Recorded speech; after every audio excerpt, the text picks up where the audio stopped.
in the south. What happened? Oh, what was the deal? Maybe sometimes a little longer depending on the case, but usually they're out pretty quick. That's the fun part. Wherever you go in town, we went to Charleston one time when we went to there was an all black Catholic church, so it was very different. I should say very just little things were different, and so yeah, but it was neat to see the differences and what people do and say. So I know it's always fun.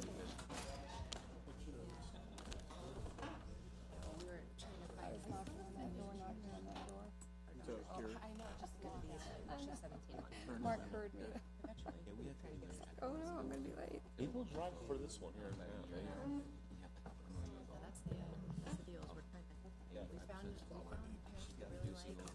that why we're on? Ours, Some people have this thing. regarding the influence of the clear one. That's from my youngest one.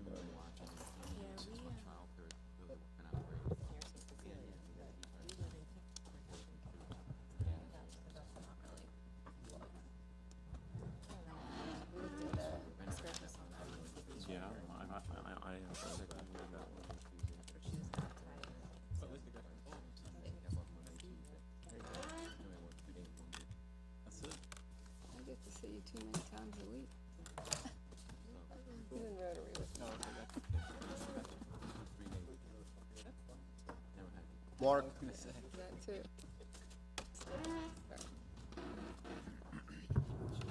ready? Okay.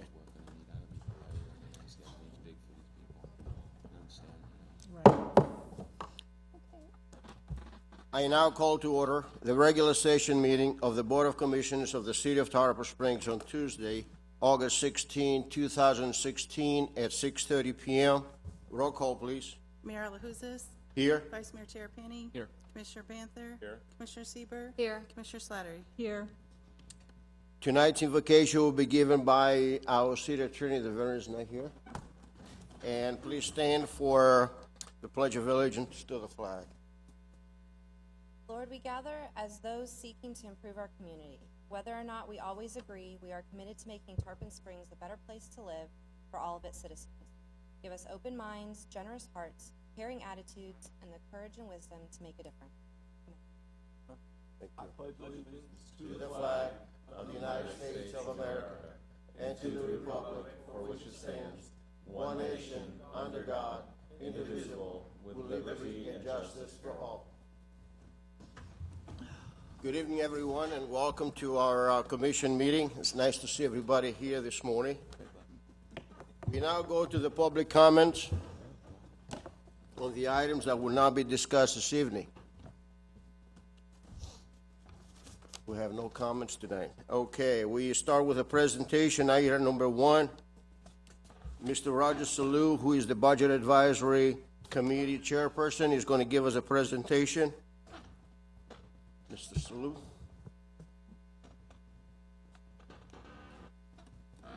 Thank you, Mayor. I guess I don't have to introduce myself as I normally would if I stood here.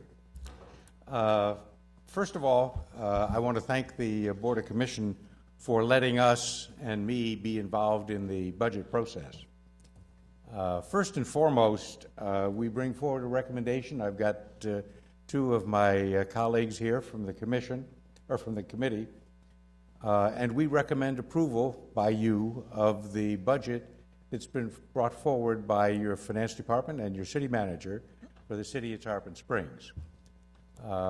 We think it's well done, well prepared, and it includes in our recommendation the salary changes as well as salary adjustments that were put into the system.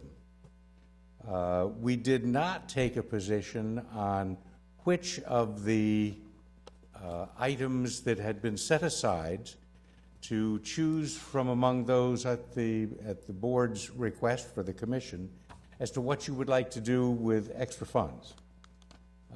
This was the money that was left as we were going through and was at sort of the top of the allocation bucket to look for things that could be added to the budget. I think that's part of the board's responsibility, and we didn't take action on that. Nor did we take any action on the decision as to what should be the rate adjustment, if any, for the millage. This would seem to be much more political and not really part of the budget advisory committees, and the significance of the change was not big enough that we felt it represented something that the board should work on. I'd be remiss if I didn't make some comments about the help we got along the way. Obviously, the city clerk was very helpful in keeping our budget meetings on time and on track, keeping track of what we were doing. Two of my committee members are here today, Marty Peters and Gerald Goen. In addition, we had Dr. Frank DiDonato and Dan Jenkins, who were excellent contributors in looking over the details of the budget. I can attest that you have found an excellent Director of Finance. He's made some significant improvements in how the budget was presented. I hope you see the same thing as you look at the presentations he's made to the board. As he's made them to us, they were excellent. There was much more in table and in figure form to give us a sense of where the money was coming from, a better understanding of the history and flow of the changes that have taken place. I'd say we have now an excellent budget for the year. And lastly, my thanks to the mayor, or the city manager, for his help. He attended practically all the meetings. I'm sure it was a big drain out of his time and schedule, but much appreciated. I'd made a comment earlier as we'd met about getting this information better disseminated within the city of Tarpon Springs. I'd commented on some campaigns that were being run and comments made about extra budget money, not enough budget money. There were, and many of them were not correct based on what was actually in the budget and where we stood. I'd like to make sure that we get this information included as we bring people in through the education process to walk through that we now have for the city. I'd like to make sure that the finances, at least an overview, are made a part of that understanding. And anytime we have a chance to get that information out in front of the taxpayer, I think it's important for them to understand that you guys are doing a really good job. The city is doing a good job, and the city employees are doing a good job, and that we need to get their consent and understanding of what we're doing. Clearly, this does not represent the city of Tarpon Springs to get a final approval of our budget. I'm not sure I understand how we can do that, but I think that's needs to be done to get better understanding. Mayor, I appreciate the opportunity to serve. We've had, I think, an excellent year, and I think your system works very, very well. I think you've got an excellent budget, and we all recommend that it be approved. Thank you. Thank you.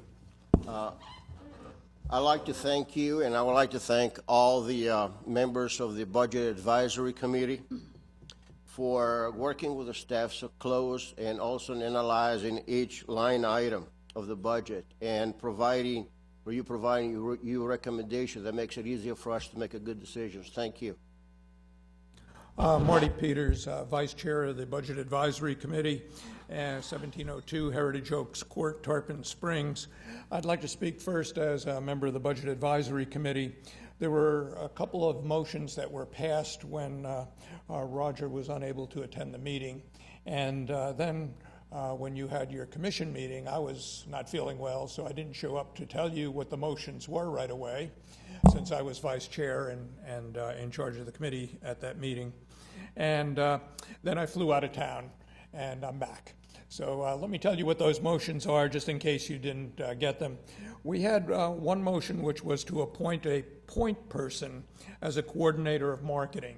This probably doesn't entail a dollar value out of the budget, but the city manager can appoint somebody to take all of the different departments that have some marketing expenses and try and coordinate them a little bit better in the hopes that one part of the marketing will add to the other part of the marketing, add it to the other part of the marketing, and we'll get a better value for it, and maybe even have some savings from doing it that way. The second motion we had was that Chief Butcher of the fire department present a 5-year detailed plan in achieving department accreditation standards at a future meeting. A number of years ago, the police department went out and decided to become a more professional organization by obtaining accreditation or certification or whatever. But basically, to say that they were a professional organization, second to none. And that happened, and we've been all pleased by it and the job that they do. And also, we think that the people involved in the police department are satisfied doing that too, because it helps them be more accountable for what they're supposed to do and what's expected of them. And we have a fire department too. And what we're suggesting is that we do the same sort of thing with the fire department, that they look for standards, decide what those professional standards are, and then make an effort, perhaps over a 5-year plan, to achieve those standards. And this is something that might affect you a little bit when you're thinking about that millage rate reduction. And now I'm speaking as an individual because I was out of town when the Budget Advisory Committee met and decided not to take a position on that. And the reason I say that that might be an effect is right now, according to Chief Butcher, we're short a number of firefighters by most standards. And if they go in and check out what the best standard is to do, we may need to add in additional firefighters. And that's a budgetary expense. So if you lower the millage rate this year, you might be in the awkward situation of finding out suddenly that in order to make our fire department more professional, we have to hire more staff, and there's an expense to that.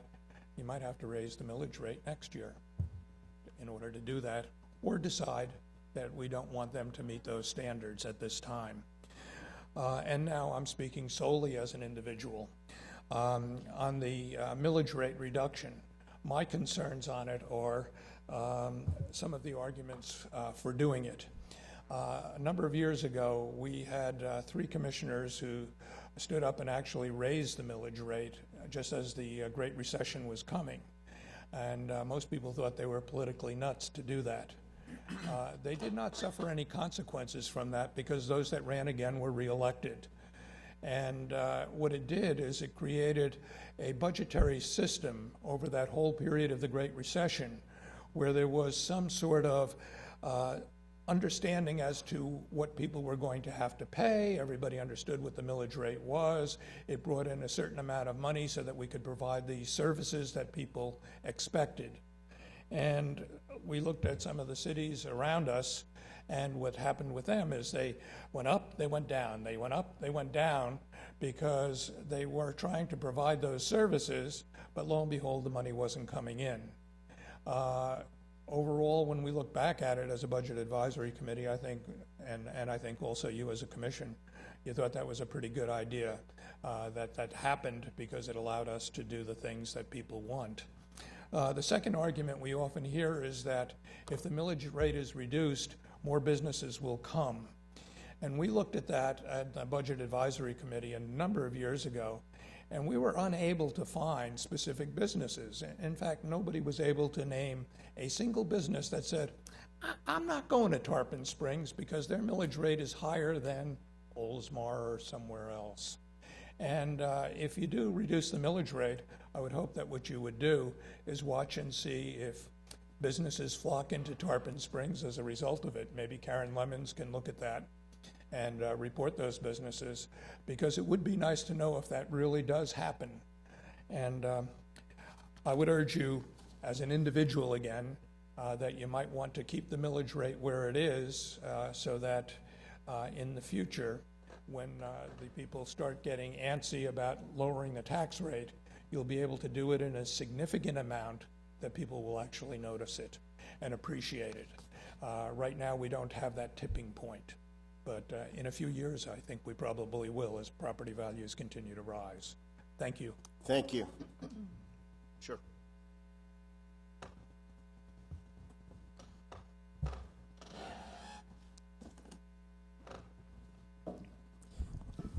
Hi. Gerald Gowan, 1104 Clippers Way. I want to just expand a little bit on what both the gentlemen have said and perhaps approach it from a somewhat different angle. I want to also say throw some bouquets at Ron back here for the work he's done, but let me say to you, at our last meeting, we asked him to dig again. We asked him to do some extra work to bring us some new data from a different angle than what it had been doing before. So while he's doing a good job, we're making his job more difficult by asking him to do more. Let me approach the budget a little bit from the standpoint of a couple things. First of all, as you move forward into 2017 and into 18, I want you to focus on the concept of the walking community. The mayor and I had a little conversation on Monday. Again, if you've forgotten about that 2005 study, go back and dust it off and take another look at it, because it really is important, particularly as it relates to climate change and a whole bunch of things. But it's happening. I know Karen's working on it, and that's good. It may not be to the place where I would like it to be at this point based on that study in 2005. And I'm not talking about a walk around for tourists. That's not what I'm talking about. I'm talking about someplace where people live and work and play, and all of their needs are met within a walking distance of their home. So we've got some things started. You just need to continue to do it. And then, as to this idea of the tax rate, the communities that I've lived in, I keep hearing, I've never looked really closely at the research, but everybody tells me the research says, and it was sort of included in that 2005 study, the research says people come, be they just residents or businesses, because of a number of factors other than the tax rate. One of the first questions they ask is what? Education. What is the level of education, and what are the opportunities for education? Then comes safety. They want to know how safe they are. And that's the police department and the fire department and those types of things. Then they want to know something about recreation. They want to know about the opportunities to have fun, so to speak, in the community. So they want to know something about recreation. They want to know something about the infrastructure. They want to know something just about the beauty of the community, the eye appeal, I guess, as you might say. And those are all things that are tied into the budget. And then finally, they might say, oh, by the way, what's the tax rate? I know in our case, when we started looking down here 20-some years ago, I don't think tax rate ever came into our mind. We wanted West Coast, not East Coast. We wanted between the Frost line and the Everglades line. And then when we started looking at specifics, we wanted to know where was there a comfortable community that we could be in. And that's how we searched it out, and I think that's how most people search it out. So build the budget based on need as you move ahead, not on a conceptual, philosophical thing that might raise its head during a campaign. Build it on need. You've done a pretty good job with that. You really have. But be careful in the future. And then lastly, I'll say thank you on a personal note for your investment, what appears to be your investment. We aren't there yet in the 2017 budget on solar. You're going to be very, very happy that you did that and you continue to do more. Thank you. Thank you. Are there any public comments on this item? Mayor, I had a question. Yes. I appreciate the budget advisory's time and effort on the budget advisory committee and the recommendations that you make forth to us. Did you have an actual list of recommendations for the commission, or no, other than what we heard from Mr. Salou? Or did you give those throughout the course of the budget season to city staff? Would you? Okay. Great. No problem. It was just a question. I wasn't trying to put you on the spot. Okay.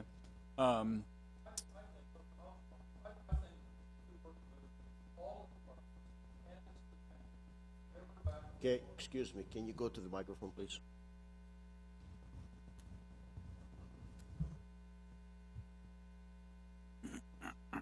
I think you answered it, Townsend. We worked back and forth many, many hours with the department heads, each one of them as they came before us. We occasionally put them on the spot as to, do you have enough to do what you want to do?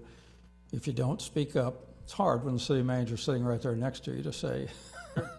No, I can appreciate that. I know y'all But work. we have done it that way, and things have been brought forward and taken out, and then we finally got to the final stage where we recommended to you the budget, Sure. and that includes all of those little bitty things that were done.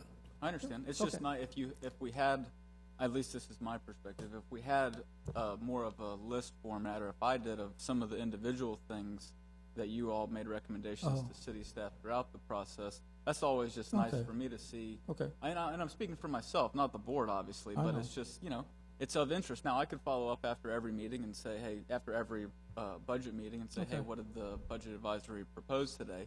But I just feel like as we're hear you. making our budget updates, I hear it's you. nice to have the recommendations from the board as they arise, because it gives us, the board, something to stew on throughout the budget process. So that's my only comment. And it also tells you, did they ever do anything that made it worth That's a having given. I know committee? they all do stuff.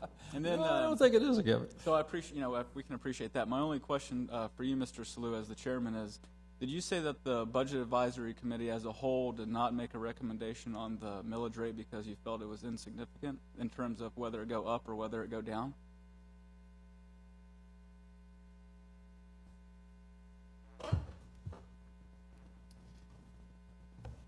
At our last committee meeting, we looked at the breadth of change that the city was interested in considering. I'm not sure, I don't have the actual figures in front of me, but let's say $75,000 impact, maybe a little bit more. Right. Our conclusion with that, and based upon in another sheet of paper you've also seen, which represented the opportunities you had for additional fundings of activities that you wanted to add that hadn't made the cut but then could be put back in as far as the budget was concerned. It was the opinion of the Budget Advisory Group that those decisions should be left to the Board of Commissioners to choose what they want to add in, number one. And two, that we weren't about to make a political decision about what's the right thing to do with millage rate. We didn't think that the millage rate in the economic base as you were looking at it was in fact, frankly, a financial decision. It was more of a decision based upon the politics of it rather than the size and impact to the individual resident of Tarpon Springs. If you say it's about $75,000, give or take, and we had 25,000 people that live here, it's $3 a head. Right. So the insignificance, if you will, can go either way. Yeah, absolutely. Okay. Absolutely. It was not that we, now a couple of my cohorts think that maybe we should keep that money flowing in and some activities that they would recommend that ought to be in the budget as well. Those didn't come forward from the city specifically, and the conclusion at the meeting was that it's kind of the commission's responsibility to choose what they'd rather do. Sure. We were mute as far as the recommendation. Thank you. Thank you. I think one difference, and again, just like we've done with this board about how we've handled the budget with the board, with the quarterly meetings and something and stuff, we made a change with the Budget Advisory Board this year. Usually they were involved after I got the budget, after I met with all the department heads, after I made my cuts, and then they started the process. This year, Ron and I decided to bring them in during that process. So they were involved earlier in the process with us, and in the process when I was looking at departments to cut and do things, they came in at that point. So coming in earlier, they got to see and be involved in listening to department heads and going through that process there, which has been different from the past few years. I think that may be the difference why you don't have recommend, because they were involved in the cutting and the adjusting and No, for all I knew, there could have been recommendations that exist. I just hadn't seen them. It's not a question. But there was that difference in what we did with them as we evolve every year we kind of look at things and see how we do different. We've done charts different and stuff, so it was a good, and they were involved early in the process. Sure it was. Yeah. Thank you. Yes, Commissioner Banther. Yes, I just want to thank you all as well. I've served on your committee with 3 of you, in fact, and I know it's not glamorous, but it is a very needed function, and we do rely on your expertise, and I do thank you for that. Mark, just as, and I think Vice Mayor, he did touch on this. As we have the quarterly budget updates now, find some way where the budget advisory can come before us more than just once a year. And I think you even touched on it a little bit with how you've restructured it, but I would like to see them come forward at least maybe twice a year, 3 times maybe, to give us updates. I know it might not always be something like brass tacks, but general ideas and things, just so we're not just seeing them in their official capacity once a year. Because I know they have a lot of things to offer, both as numbers go and different items, like the idea of having the point person for marketing is a great idea. I wish we would have heard that earlier. So just things like that. If we can find some way to have them before us more than once a year, that would be great. All right, thank you. Ms. Lowry. Thank you. I just want to thank the board for your work through the year here and everything you did. And I do like the way the budget process went this year. It was different. You did get to see things from the beginning, and in the past you haven't. So you were involved from day one with the budget, and well, we're always involved with it, but you guys really got to see it from start to finish this time, and I really think that helped. It helped us as well as you, so you can understand, because some of the comments that were made during the campaigns were because you didn't see what happened last few years. So I wanted you to understand that there's no fluff in this budget. You guys did a fantastic job, and I appreciate it. And Mr. Herring, I have to say, kudos to you. You did an awesome job. I appreciate that. But again, maybe we could be updated by the board more than just at budget time. I think that might be a great idea. And keep up the good work. Thank you. Thank you. Commissioner Sieber. I just want to thank you all as well. As you know, I've served on the Budget Advisory Committee, and I see that you do go into detail, and I have great respect for all of you. I do read the minutes, and I'm aware of what's going on. I did bring up the point person for marketing at one of our meetings as a suggestion, and I just want to say I appreciate what my colleagues have said. I agree with Commissioner Banther and Commissioner Tarpon about bringing some updates to us. Maybe not everyone sees the minutes, so thank you again. Thank you. Again, I want to thank every member on the Budget Advisory Committee, and this is really, it works out very well. This committee is very valuable to us.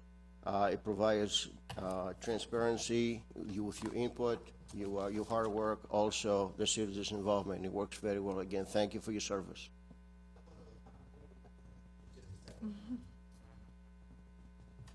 As you see, there are 5 of us. We'll probably lose one, as would normally happen. We have no alternates. And getting people on this committee is the responsibility of the Board of Commissioners. As your contacts and you see people out in Tarpon Springs, get their interest and get them on. We've got room for, I believe, 2 more. Is that right, Ms. Clerk? That's correct. 2 alternates, I believe. We need 2 alternates, correct. And it would be helpful to have them sitting in with the rest of the committee, because they do participate. Anyone you can find, thank you very much. We could certainly use more people. Thank you. We're now moving on to item number 2, which is Rose Cemetery. Planning Zoning Director is going to do the presentation.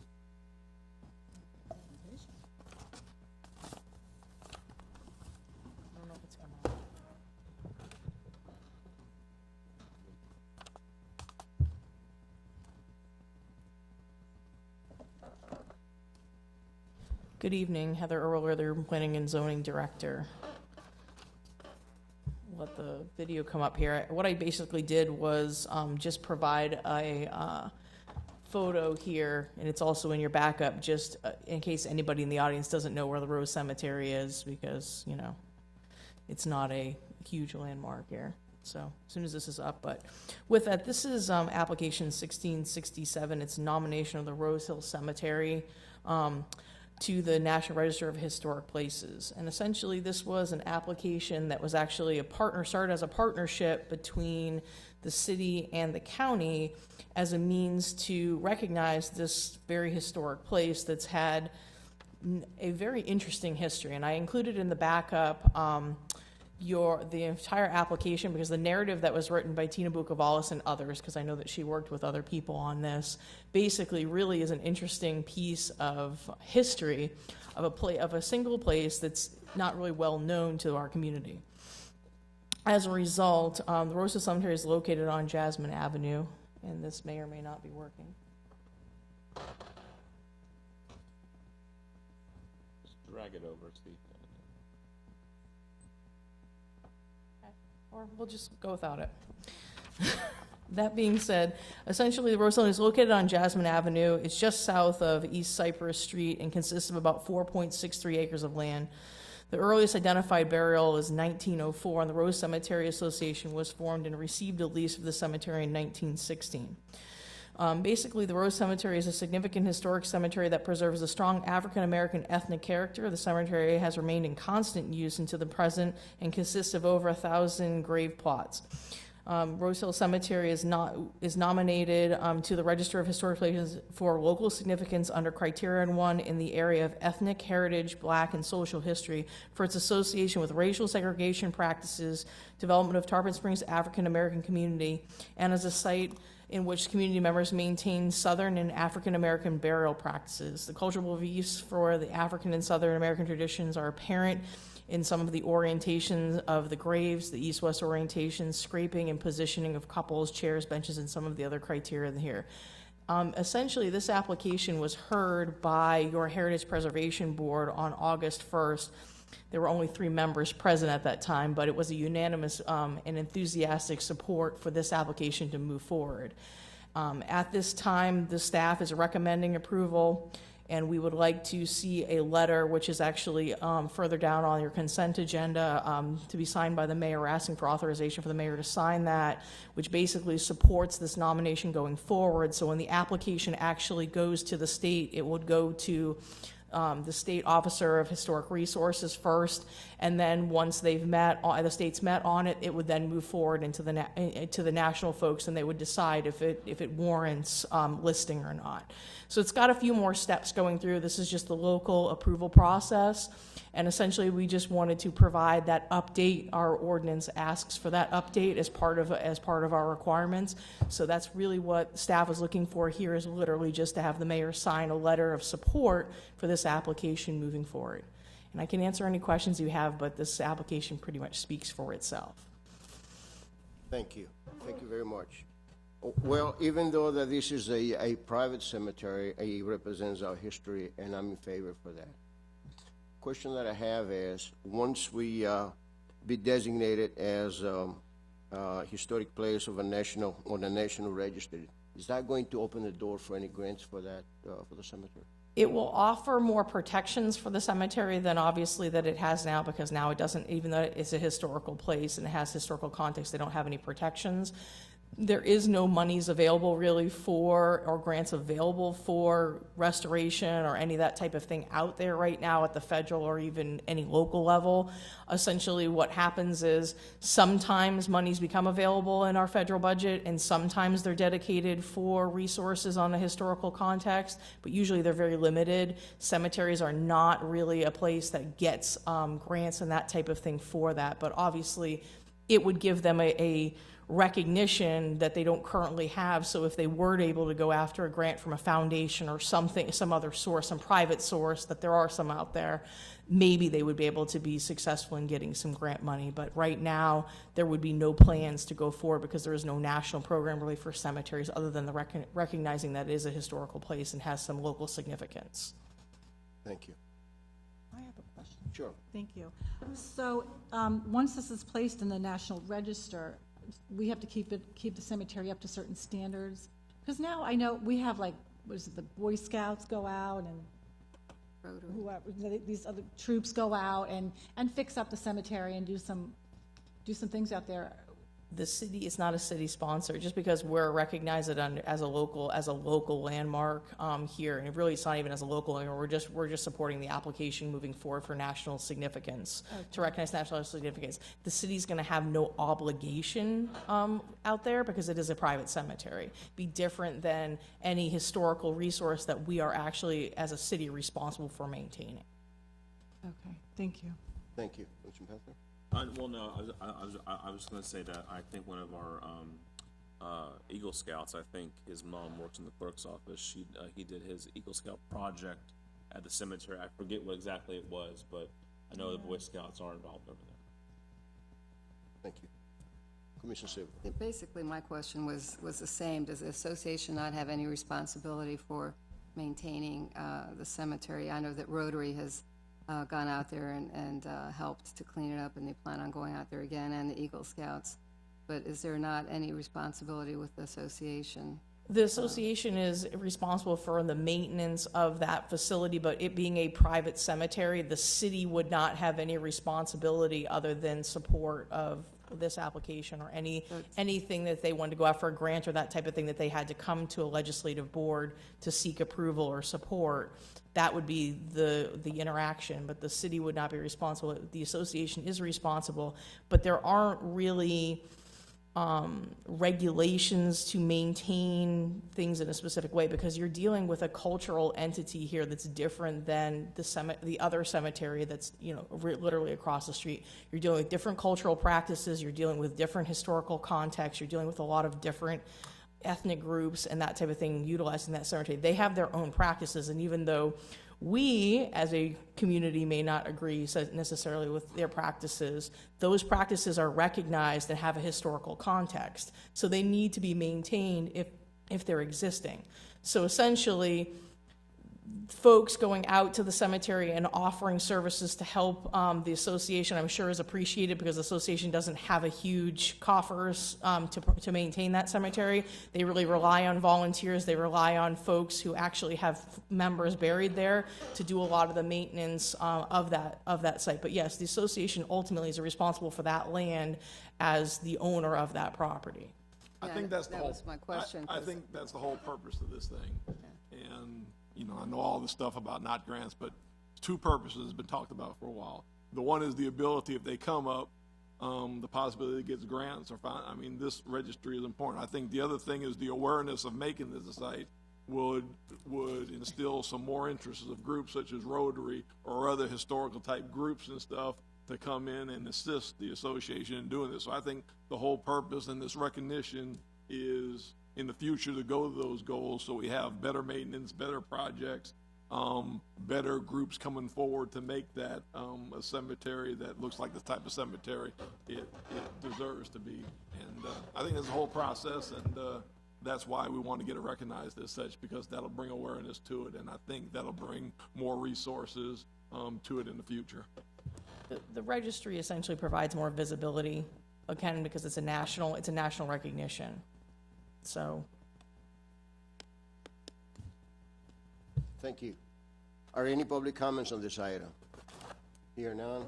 We move on to the next one, which is another presentation. We give it to us by the Public Works Director, Mr. Funchen, on an update on the projects. He's the speaker. We've got several different departments involved in this thing, but Tom got elected to be the speaker and go over them. What this is, a lot of projects, some of them going on a long time, some way longer than we thought, but despite what some people think, the city is subject to the over-regulation in some areas, and that's why some of these things take long. So some of these things, we just wanted to get to you, let you know where we were. Some we're finally making progress of after 4 years. So we wanted to go through those things that have kind of been hanging out there. Some of you have had questions about each of them going along, so we wanted to give you an up-to-the-date of where we are with these, and hopefully a time frame that we'll be able to meet to get these things done. Tom? Good evening. There's actually about 7 projects on here. Of course, there's multiple other projects without the city, but these are the main ones. Sunset Beach dredging, which we've all been waiting quite a while for. It's taken us quite a while with the extensive documentation required by Army Corps of Engineers and Florida Fish and Wildlife. We did receive those permits. The only permit we're waiting on now is one from the county. The county had concerns on, of course, on the seagrasses and additional boats, additional size of crafts, the giraffes, so on and so forth. We have assured the county that because of the limited parking there, that we will increase the amount of boats that are being launched. But of course, we can't regulate the size of the boat and or the giraffes.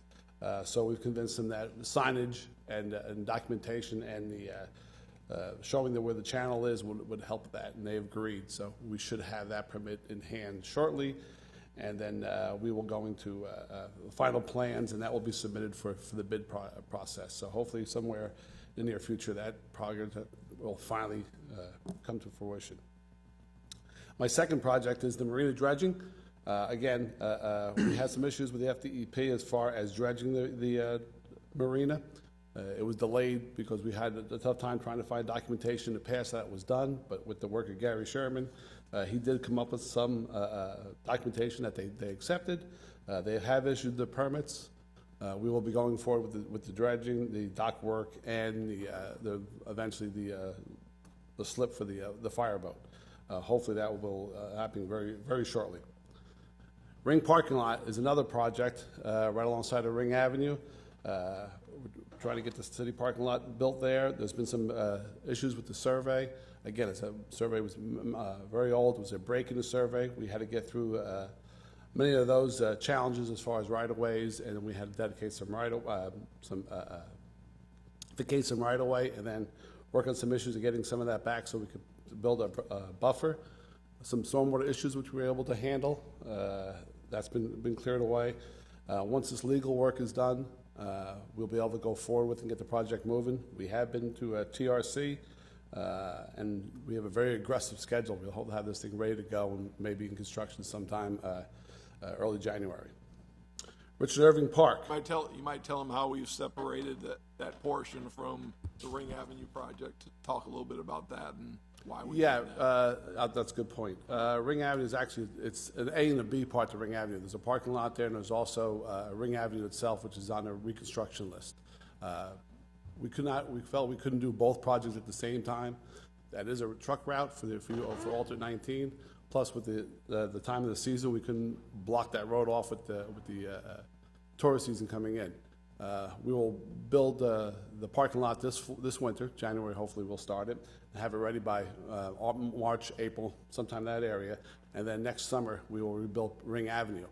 That will do 2 things. One is we'll give us opportunity for a parking lot and minimize the effects on the local businesses, especially the new ones that are coming in town, and also give us access on the road. When the parking lot is done, we'll be able to close down Ring Avenue and do that construction. All that should be completed sometime, both projects all time, end of the summer. And again, a lot of this was done in coordination with the businesses down there, so they have been involved in the process. That's what they talked about. Yes. And we talked with them about the effect. Again, it's one of our examples of working with the businesses down there. And that's why when the time frame went on this, that, they preferred it to let season go and then finish up that portion. Plus, we'll have access through the parking lot and stuff where they won't be restricted as they would be if you did it now. So, again, that's our staff working with the businesses along that area that it affects the most and coming up with a solution that helps both of them. Yeah, the business have been very cooperative on all our projects. Richard Irving Park, we're working on the playground. That should be installed sometime the end of next week. The pavilion is being manufactured as we talk, so we're hoping to have that being put up sometime in October. There was a minor issue with the neighbor as far as privacy. We've actually, Gary Sherman again, had worked out an agreement. The neighbor seems to be very happy over that agreement. And then we're working towards hoping to have that park open sometime in probably sometime early spring, maybe even earlier than that if we can help it. Next project is the Live Oak kayak launch, and finally I could say we're about to start that work. That looks like that should begin within the next week or so. It's been let. We've already done a pre-construction meeting, and we should be mobilizing sometime in the next week on that project. Spruce Street Extension. That's the section of Spruce Street that runs from US 19 east over to Jasmine. We've had some challenges over there with redesign of the stormwater facility. We decided that was best that we take the stormwater responsibilities just within the city and not share it with a local developer. We've finally gotten all that done. The permits have been haven't been issued yet, but we believe they will be. Hopefully, we'll get that process started sometime within the next 90 days. That will tie, of course, US 19 into Jasmine Avenue and increase a easterly flow. The last one I have here is the Elfer Spur Trail repair. That's the section of the trail that goes from the main trail out to the Anclo Nature Park. That's failed about a year or so ago. We've been working hard with the county to come up with a solution. We have. My crews, along with the county crews, we'll start that repair sometime the end of September, beginning of October, once we get our schedules matched up. The cost pretty much to the city is just going to be within labor, my equipment, of course, and some fuel, and I'll be able to absorb that in my operating costs. So there will be no cost to the city. The county is offering engineering services and all the supplies and materials for that project. We should be out of there. We figure about 6 weeks to complete that project. And that will be, again, open. It's open now temporarily, but it'll be open again. That's the 7 things. I'm open to any questions. Well, thank you, Mr. Function.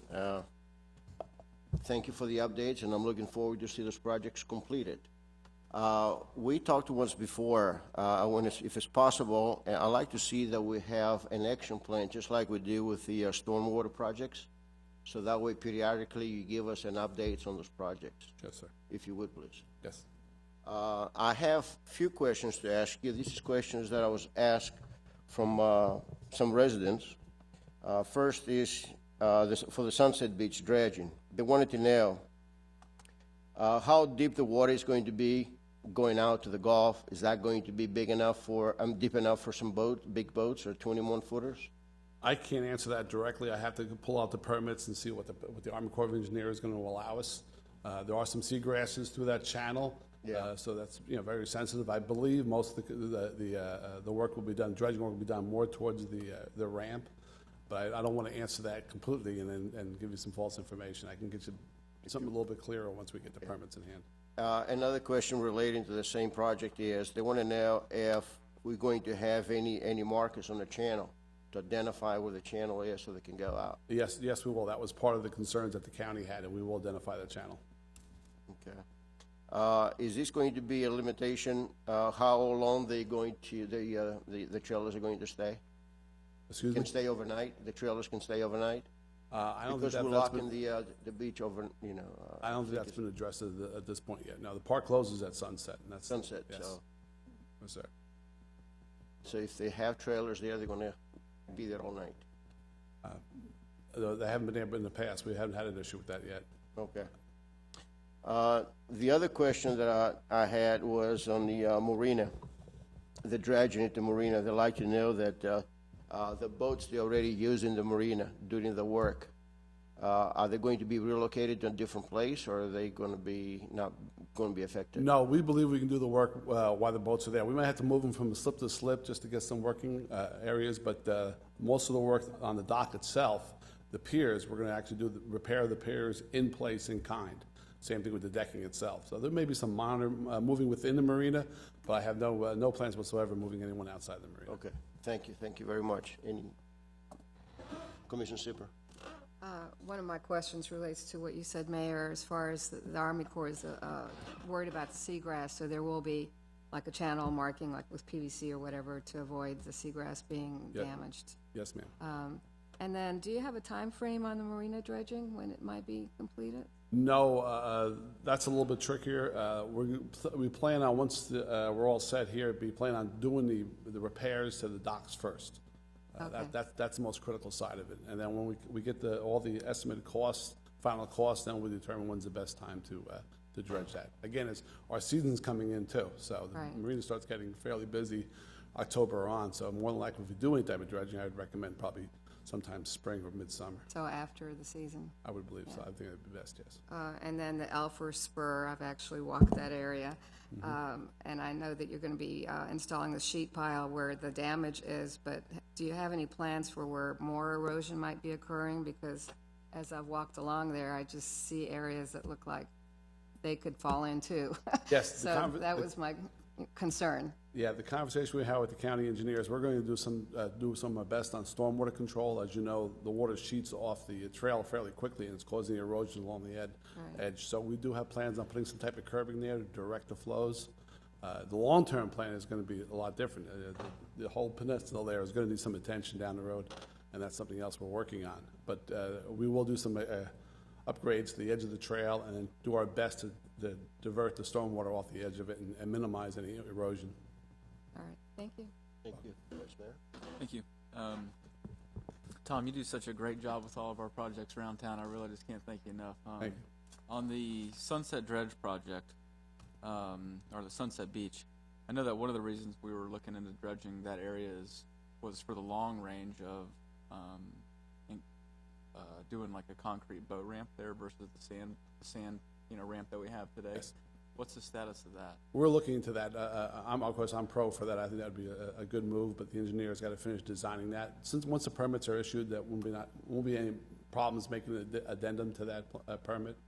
What's the feedback from the county in terms of that? They're going to accept the concrete boat ramp there? Yeah, we got no questions on it whatsoever. I think they would. Yes. Okay. So the answer to that question is we don't have a permit for the actual construction of the boat ramp itself, which is in relation to the dredging, but we do have the dredging permit. Yes, that's true. And the construction of the new ramp is just forthcoming, or we're waiting to see until we got this dredged? Yeah, once everything's in place and I can schedule that, come up with a price on that and get that done. And that will yes. be something that has to be in the capital improvement project in the next year's budget or whenever the case may be? Yep. Okay. The marina dredge, we got a time frame on that, or did you get a time frame on that? Did you get After one? season. After season, okay. So then I see where you have some of the repairs listed. We've been talking about this marina and doing some repairs for so long. I thought at one point that we were actually gonna replace the docks. I guess now it's more so because there's been some time from when I'm recalling this last, and now we need to spend more money on the actual repairs of like pilings and whatnot. No, actually, the process they're using now is a sleeve filled with concrete. It's become to be fairly inexpensive as far as instead of replacing the piers, and they feel that the life span of that is 25 plus years. Actually, we're going to replace some of the piers, but a lot of under the decking is in very good condition. Mm-hmm. We're going to replace the decking, the top of the decking itself. All your finger piers are going to be completely replaced. Did you say you are replacing the top of the decking or no? The top of the deck we're going to replace. Okay, yes, okay, yes. okay. And so the actual dock, yeah. the deck of the dock is getting replaced. The Yes, stringers and some of the pilings are as needed. Yes, and most of the decking on the top we plan on doing in-house too. Yeah, I mean, that's easy enough. Are we going to bite the bullet on that and do composite, or are we going to go back to wood? We'll price it out and I'll come back. It's composite. I love the composite. It's a great material, but it's extremely so expensive. much more costly. Yes. But I mean, you bite the bullet and it lasts you, 10 times as long. I'd be happy to do that. Just show me the money. That's all. I don't know if I'll be here, man. You better bring it right now. Let's see. So the Ring Avenue parking lot, everything makes sense in terms of the stormwater. I'm glad we could get a agreement with Pete Hunter on the one side. Yes. But I know that some other miscellaneous projects that we had talked about around town, you had kind of piggyback onto the Ring Avenue parking lot. Yes. So as far as those time frames of some of that little miscellaneous stuff, obviously it makes sense to piggyback onto a big project and do it, at once, but how do you kind of envision handling maybe some of the other stuff that we had piggybacked? I think we're more inclined to doing that and getting that done and not piggyback. We're trying to find another project to jump on.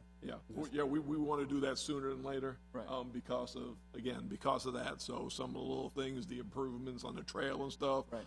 We're going to probably try to proceed with that before season to get that done and the little things out of the way, and then just go with the big project since we got to wait to there. So we've changed that, and when the time frame was going to be all together, probably about right now or sooner, it made sense to do it. But otherwise, these little things with some of the other, they kind of go with some of the other improvements we're already done. Mm-hmm. So we need to go do all those that we can now, and then not wait for that other project to go. Okay. Let's see, and then. Anytime you sit up here and you see that we're going to pay to redesign something, you always kind of like, that means that we're paying for it again. So I got to ask you about the redesign for the stormwater at the Spruce Street. Now, I talked to Mark briefly about it, but so that I just want to be clear that that's for new road. That's not for redesign of that stormwater vault that's already in place by Flammer.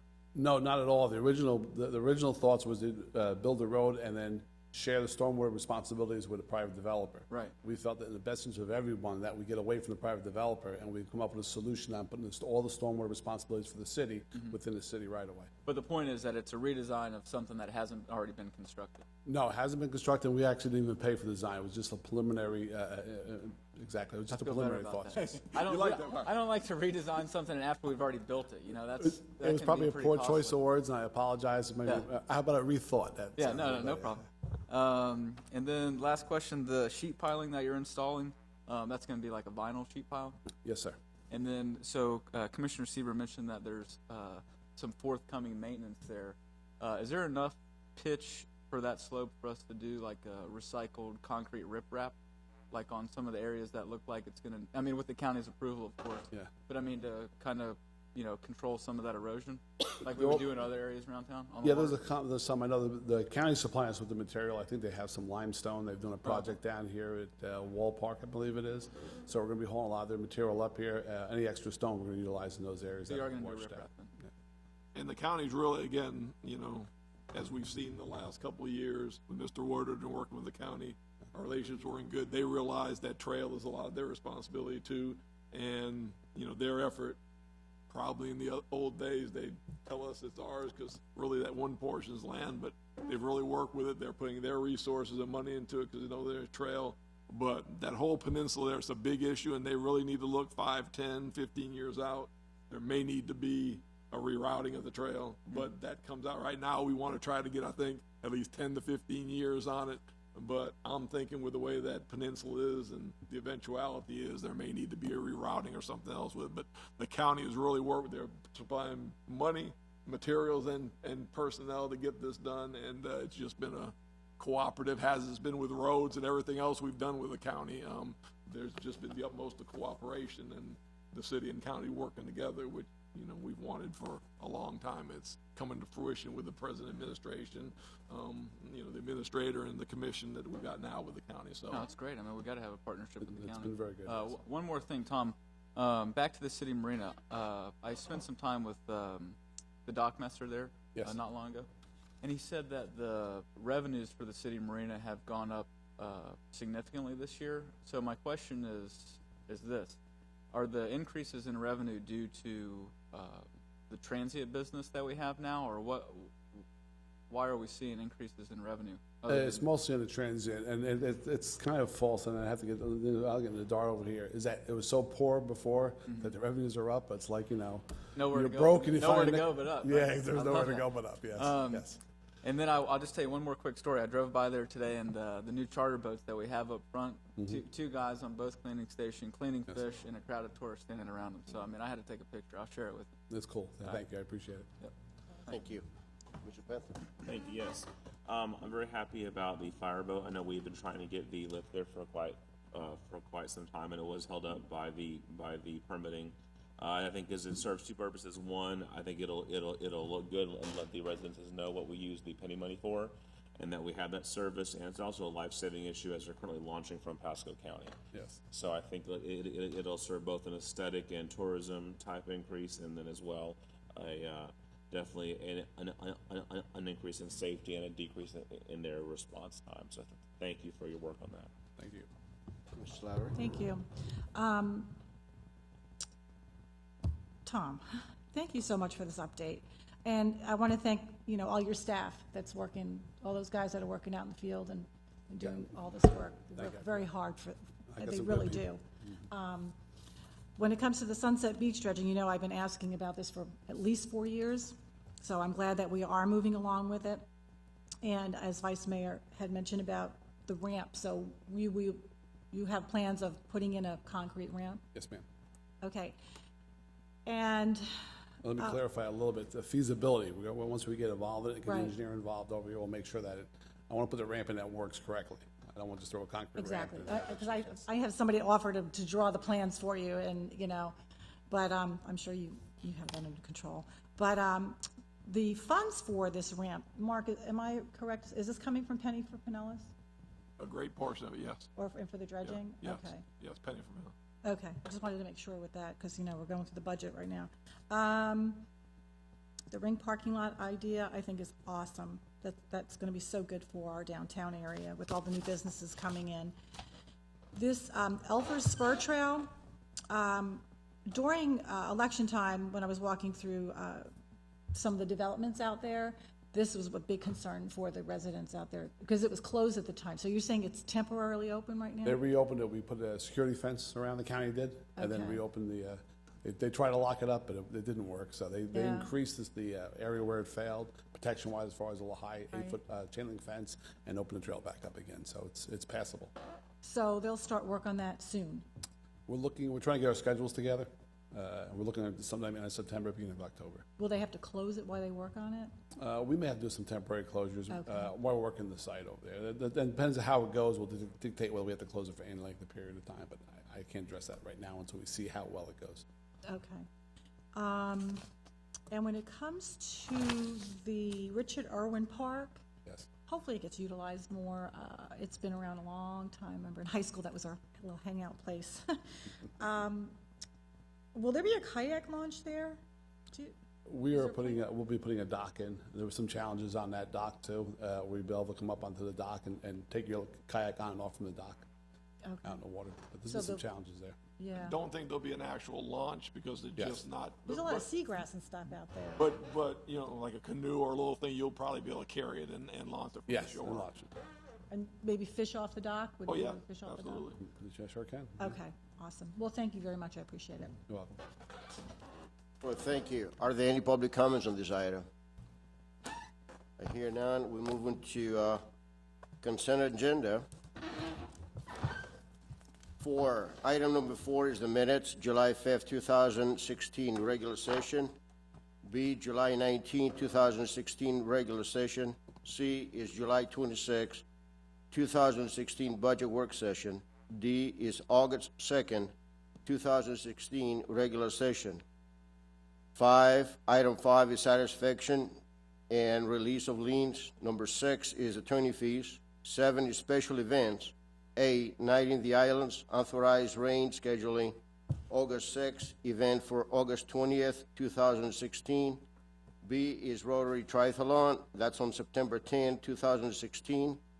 C is a Zombie Run, October 8th, 2016. D is a Trunk or Treat Halloween Bash, October 22nd, 2016. Item number 8 is authorized execution of letter of support for Rose Cemetery project. 9 is ratified memorandum of understanding with the Police Benevolent Association, 12-hour shift extension. Number 10 is approved combined CAD-RMS crime scene and fingerprinting agreement with Pinellas County Sheriff's Office for fiscal year 2017. Number 11 is the award bid 1601, 25-B-CM, air conditioning replacement for the City Hall. Number 12 is authorize the chief officer to utilize Pinellas County contract 1230288, CPDF, job offer contracting. And number 13 is ratified and increase file number 160095-E-RS, emergency repair, Mango Street. Do you have any item that you'd like to pull? You know, Mr. Licouris, do you have anything that you'd like to add? No, sir. Okay. Are there any public comments on this item? Chair will entertain a motion. Motion approved. Second. Are there any commission comments? Hear none. Roll call, please. Commissioner Slattery? Yes. Commissioner Sieber, Yes. Commissioner Banther? Yes. Vice Mayor Terapany? Yes. Mayor LaHousas? Yes. We are now going to the special consent agenda, which is an item 14, award bid number 160042-B-RS, utility rehabilitation and construction. Yes, I'm gonna have, First. and Paul Smith has volunteered to come before you tonight and explain this because it's a little hard on paper to understand. So he's going to give you the layman's version of it, of what we're trying to do and accomplish with this. Thank you. Paul Smith, Public Services Director. And This is really a proactive mechanism for us to have some contracts in place for underground utility repairs, which would include water, sewer, and reclaimed water. And the award we're recommending involves 2 separate contractors, which would give us even more flexibility in our response. Say we have an emergency situation and one contractor can't get there as quickly as we need them to, or doesn't have the right equipment for that particular situation, we'd have another contractor already available to choose from. So we really believe that this way of doing it will provide us even more options. We're recommending an initial contract award of a total of $400,000 to be divided between the 2 contractors over the first year. And we'd evaluate how this all is working for the city, and if it continues to work well, we'd come back next year and recommend a renewal. If there's some changes that need to be made, we'd recommend those. Be happy to answer any questions for you. I have a question to ask you. It says the contract was evaluated based on 5 projects. Do you know what projects they are? Yes, they were just sample hypothetical projects involving different types of utilities, such as manholes, hydrants, point repairs, and those sort of things. And each contractor was to bid on the particular line items for those projects. And those totals were averaged, and that was the basis of evaluation of the award. So these people were going to do repairs and installations as well? That's correct. Thank you. Vice Mayor Tarpon. Thank you. So, Mr. Smith, I understand how the bid was done, given 5 sample hypothetical projects. So, in turn, the bid amount that these people did of $1.2 million and $1.8 million, those are also hypothetical numbers. Actually, that's if you took one of each. The contract itself is about 28 pages long, and the reason that is it has to consider all types of different size pipes. So if it's an 8-inch sewer, that would be a line. You know, if it's an 8-inch water line, that would be a different line. So it came out to almost 30 pages of things. And so to look at the pricing, procurement took one of each item and just added it all up. So that's that big number that you're seeing. It really doesn't have any relevance to. Right. Yeah, that's my point. So the Maroff Environmental, their amount was for $1.2 million, but that's based on the 5 sample project. Actually, it's based on the unit bid for all of those line items, Right. added all up. For those projects. Well, I'm sorry that this is so confusing, but no. Actually, the 5 different projects were taking line items from that 30-page contract based on hypothetical situations. Okay. So those numbers are actually So it's not actually bidding the project itself, it's bidding components of the project to arrive at that number. That's correct. 5 different projects. Yes. But 30 pages of components to each project. And that's so that we have this pre-established pricing that we can just pick from a giant shopping list. So here's my question then. If all of that was, hypothetical, how did you arrive at the real number of $400,000, which is what you're asking for from us? That's a great question.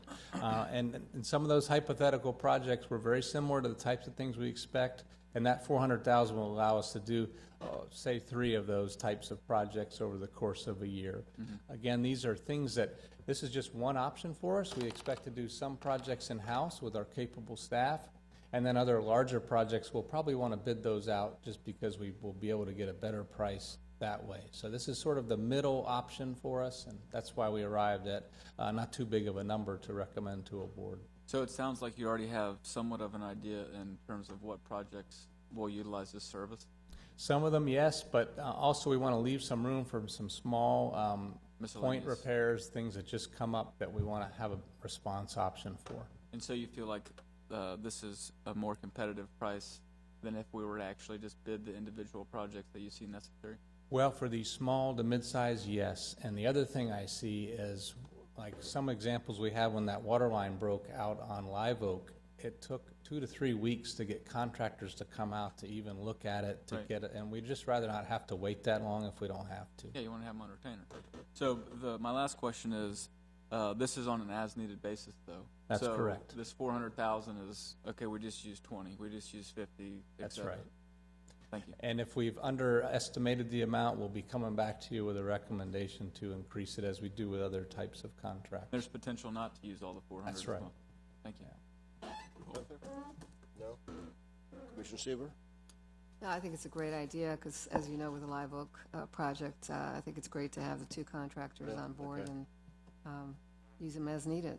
Thank you very much. Thank you, and I will add too, both of these contractors have had success working with before, so it's a good situation for us. Okay. Are there any public comments on these items?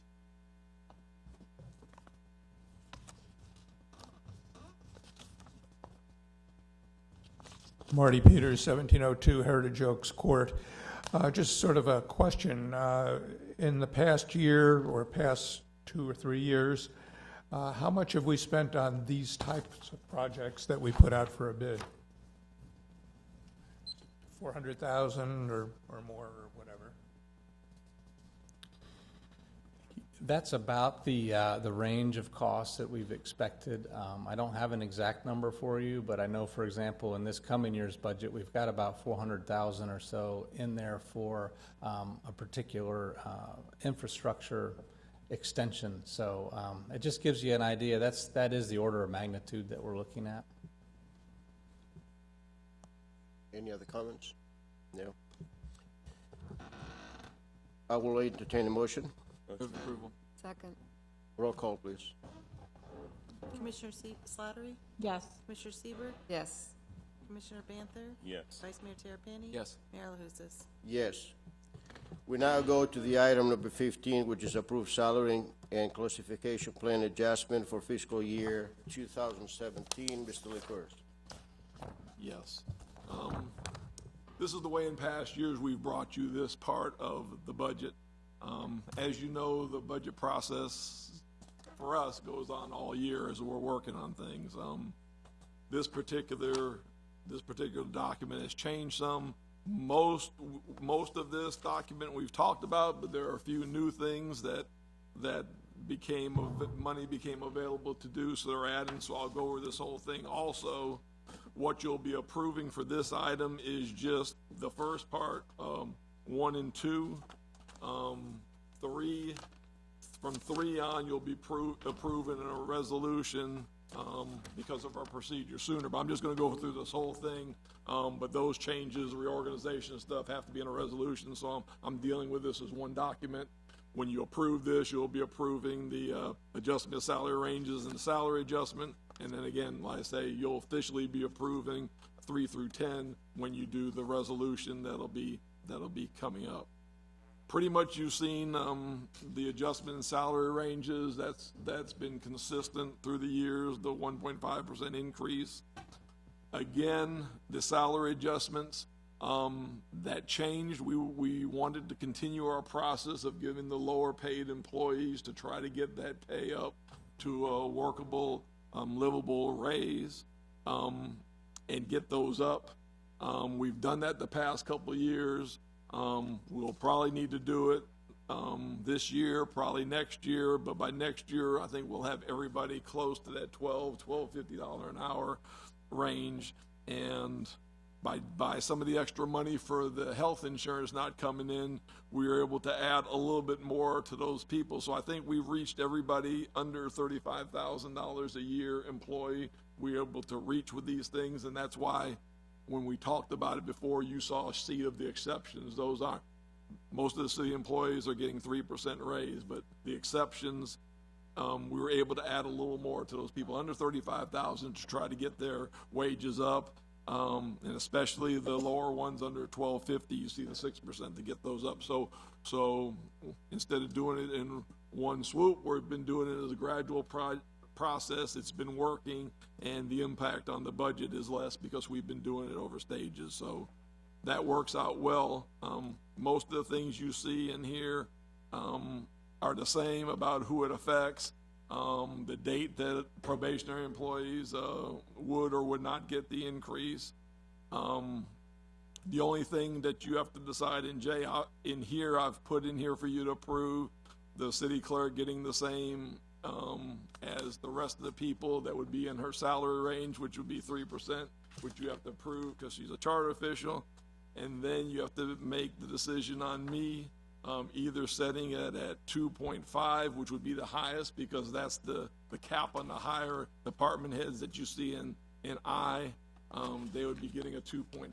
So obviously, you know, it would not go higher than that for me and can go as less as you determine it. So when you make the motion, the portion of J, I've already put in there about her getting the 3% increase that the rest in her salary range and directors would get, but you do have to make the determination of 2.5 to 0 of what you have to do for me in there.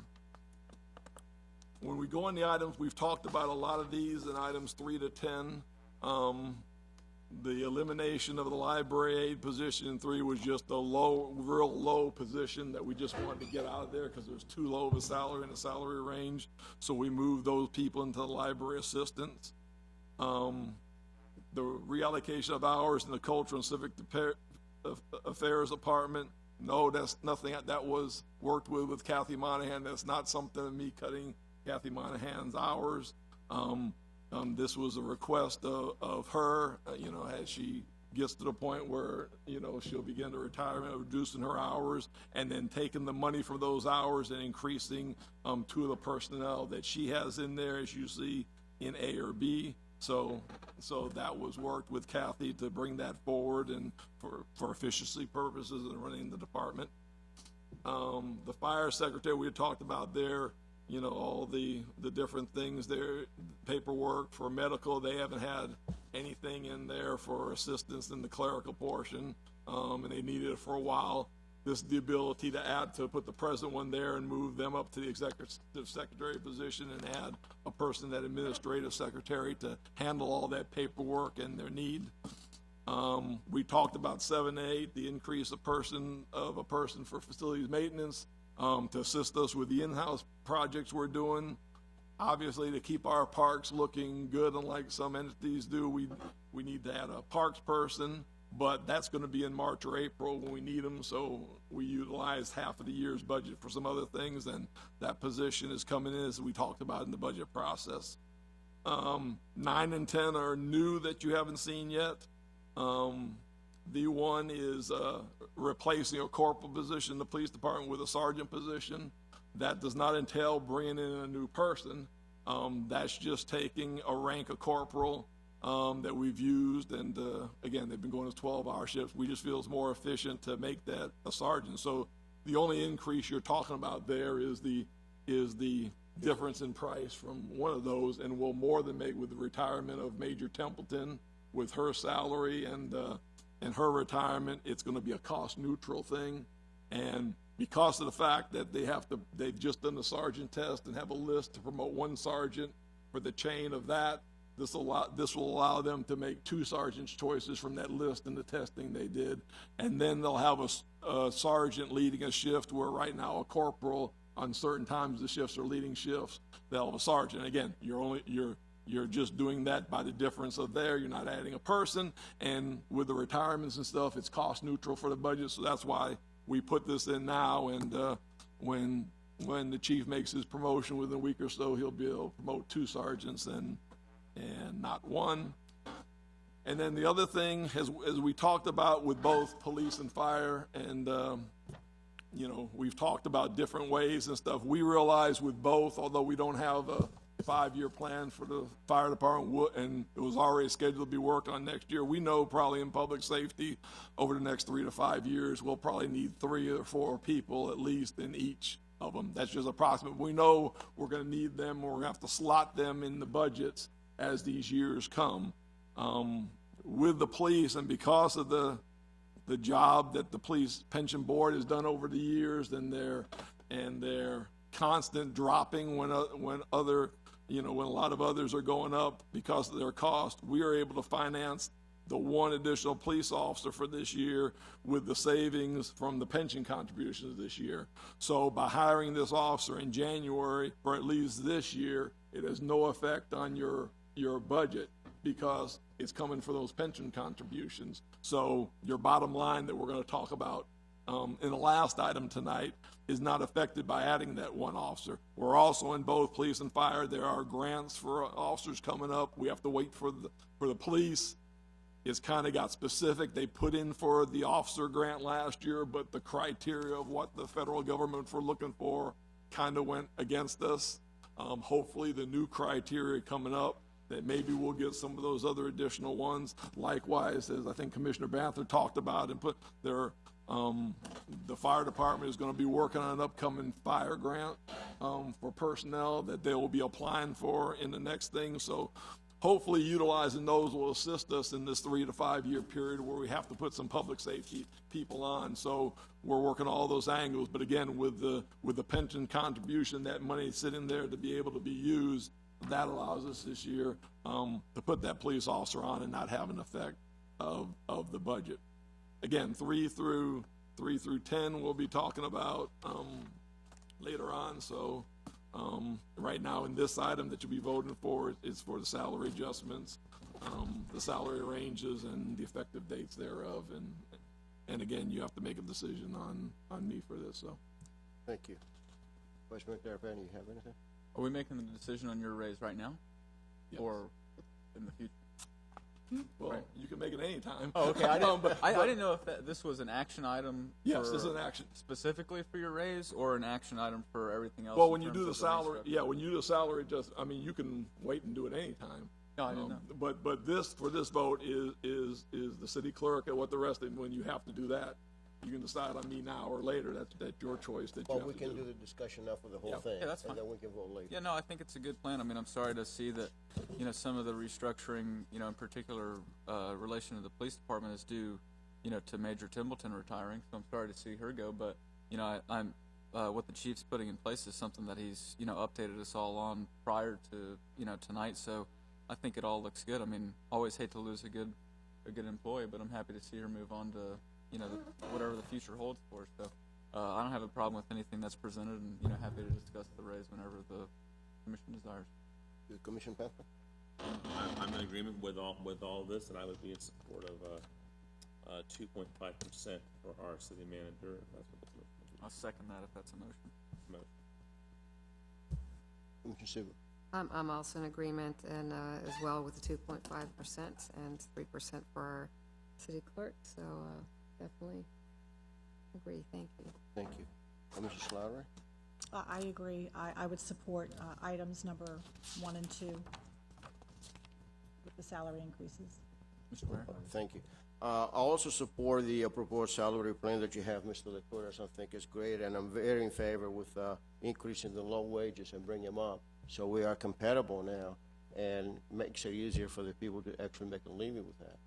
The question that we're asking you is, how do we do in compared to the surrounding cities? No, it's Licorice I'm talking. Well, excuse me, sir. Sarah, excuse me. Yes, go ahead, Mr. Licorice. Again, everything we've done with salaries going up is as we look at the salary every year, is to respond to the other cities and stuff. What I'm giving you is keeping us at the pace we are. Again, we've always had the philosophy, we're not the highest and we're not the lowest. We need to be somewhere in the middle to be competitive, and this puts us and keeps us there, because some of the other cities are recognizing it now. They're in fact having to raise their lower people at a higher rate because they haven't done it the past couple of years as we have, so it's more of an effect on their budgets coming up than we are now. But the purpose of this is to keep in line with the other cities, and other cities are starting to raise those lower employees. We've already had 2 years. I think this is the 3rd year of the staggered rate, so we're in fact probably ahead of them in doing that. So this, what you're approving now, if you approve this keeps us in line with the other cities to be where we want to be competitive and not lose people. Thank you. Are there any public comments? Thank you.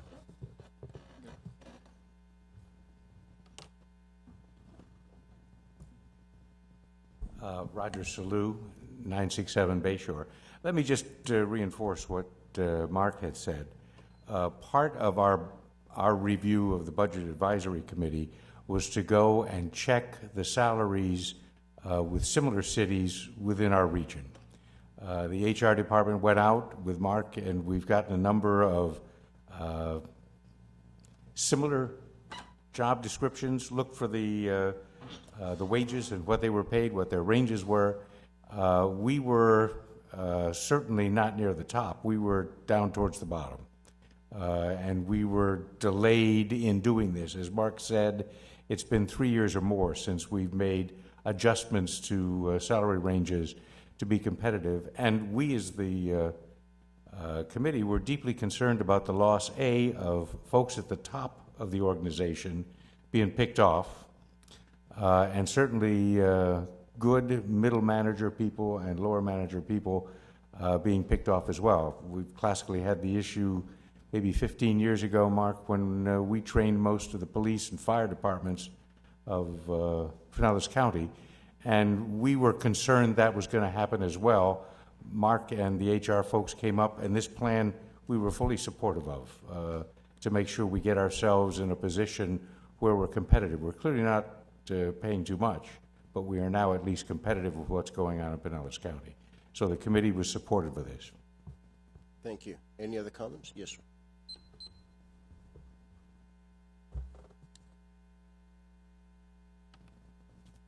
Yeah, Gerald, I'll second everything that Roger said, and there is one other element that we discussed, and that is the fairness issue. About, and Mark alluded to it, the $12 or the $12.50 living wage concept. That was raised way back early on. It might have even been last year. I'm not sure when it came up.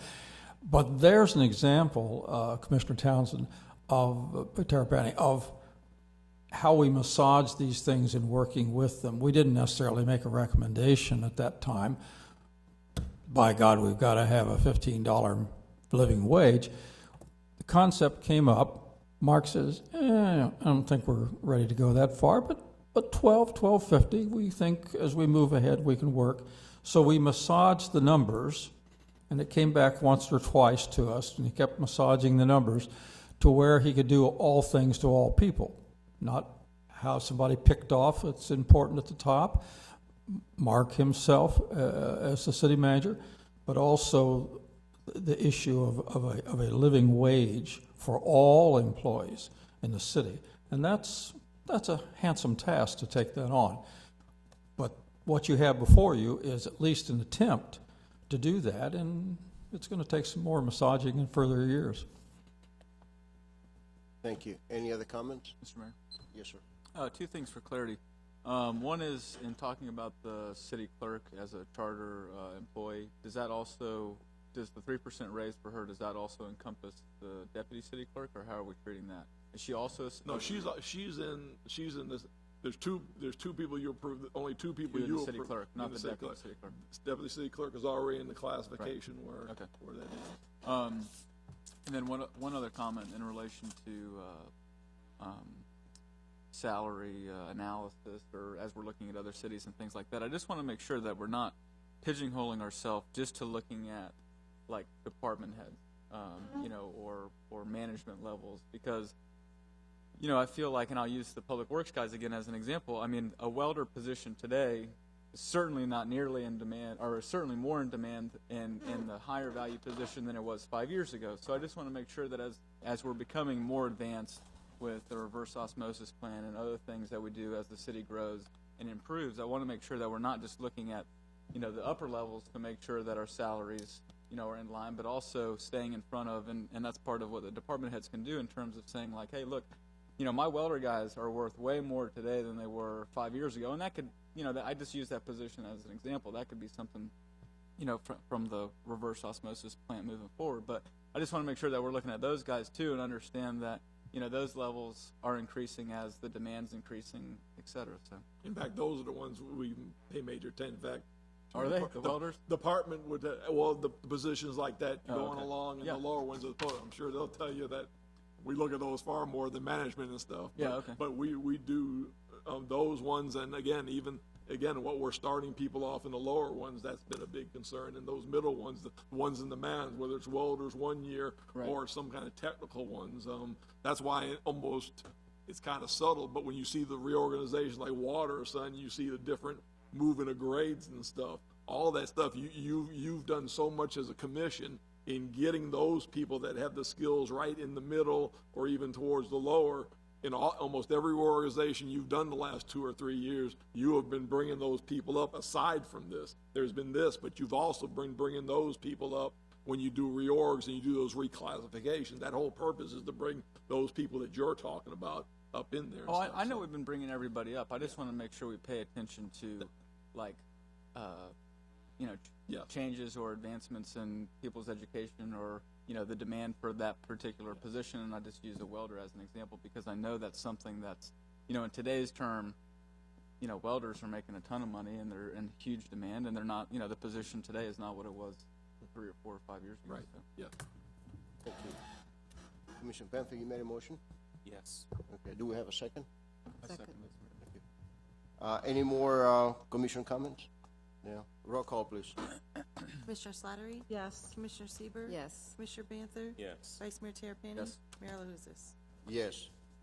We now go to the item number 15, which is Resolution 2016-29, organization changes in the culture, civic services, fire, public works, and police department. Resolution number 2016-29, a resolution of the Board of Commissioners of the City of Tarpon Springs, Florida, authorizing changes in the organization of the cultural and civic services, fire, public works, and police departments, including the addition of positions, eliminating of positions, reclassification of positions, reallocation of hours, and providing for an effective date hereof by title only. Thank you. Again, this is the, related to item 15. This is the we just talked mechanism about. where you put 3 through Okay. 10 into. Are there any public comments on this item? Chair will entertain a motion. Motion to approve. Second.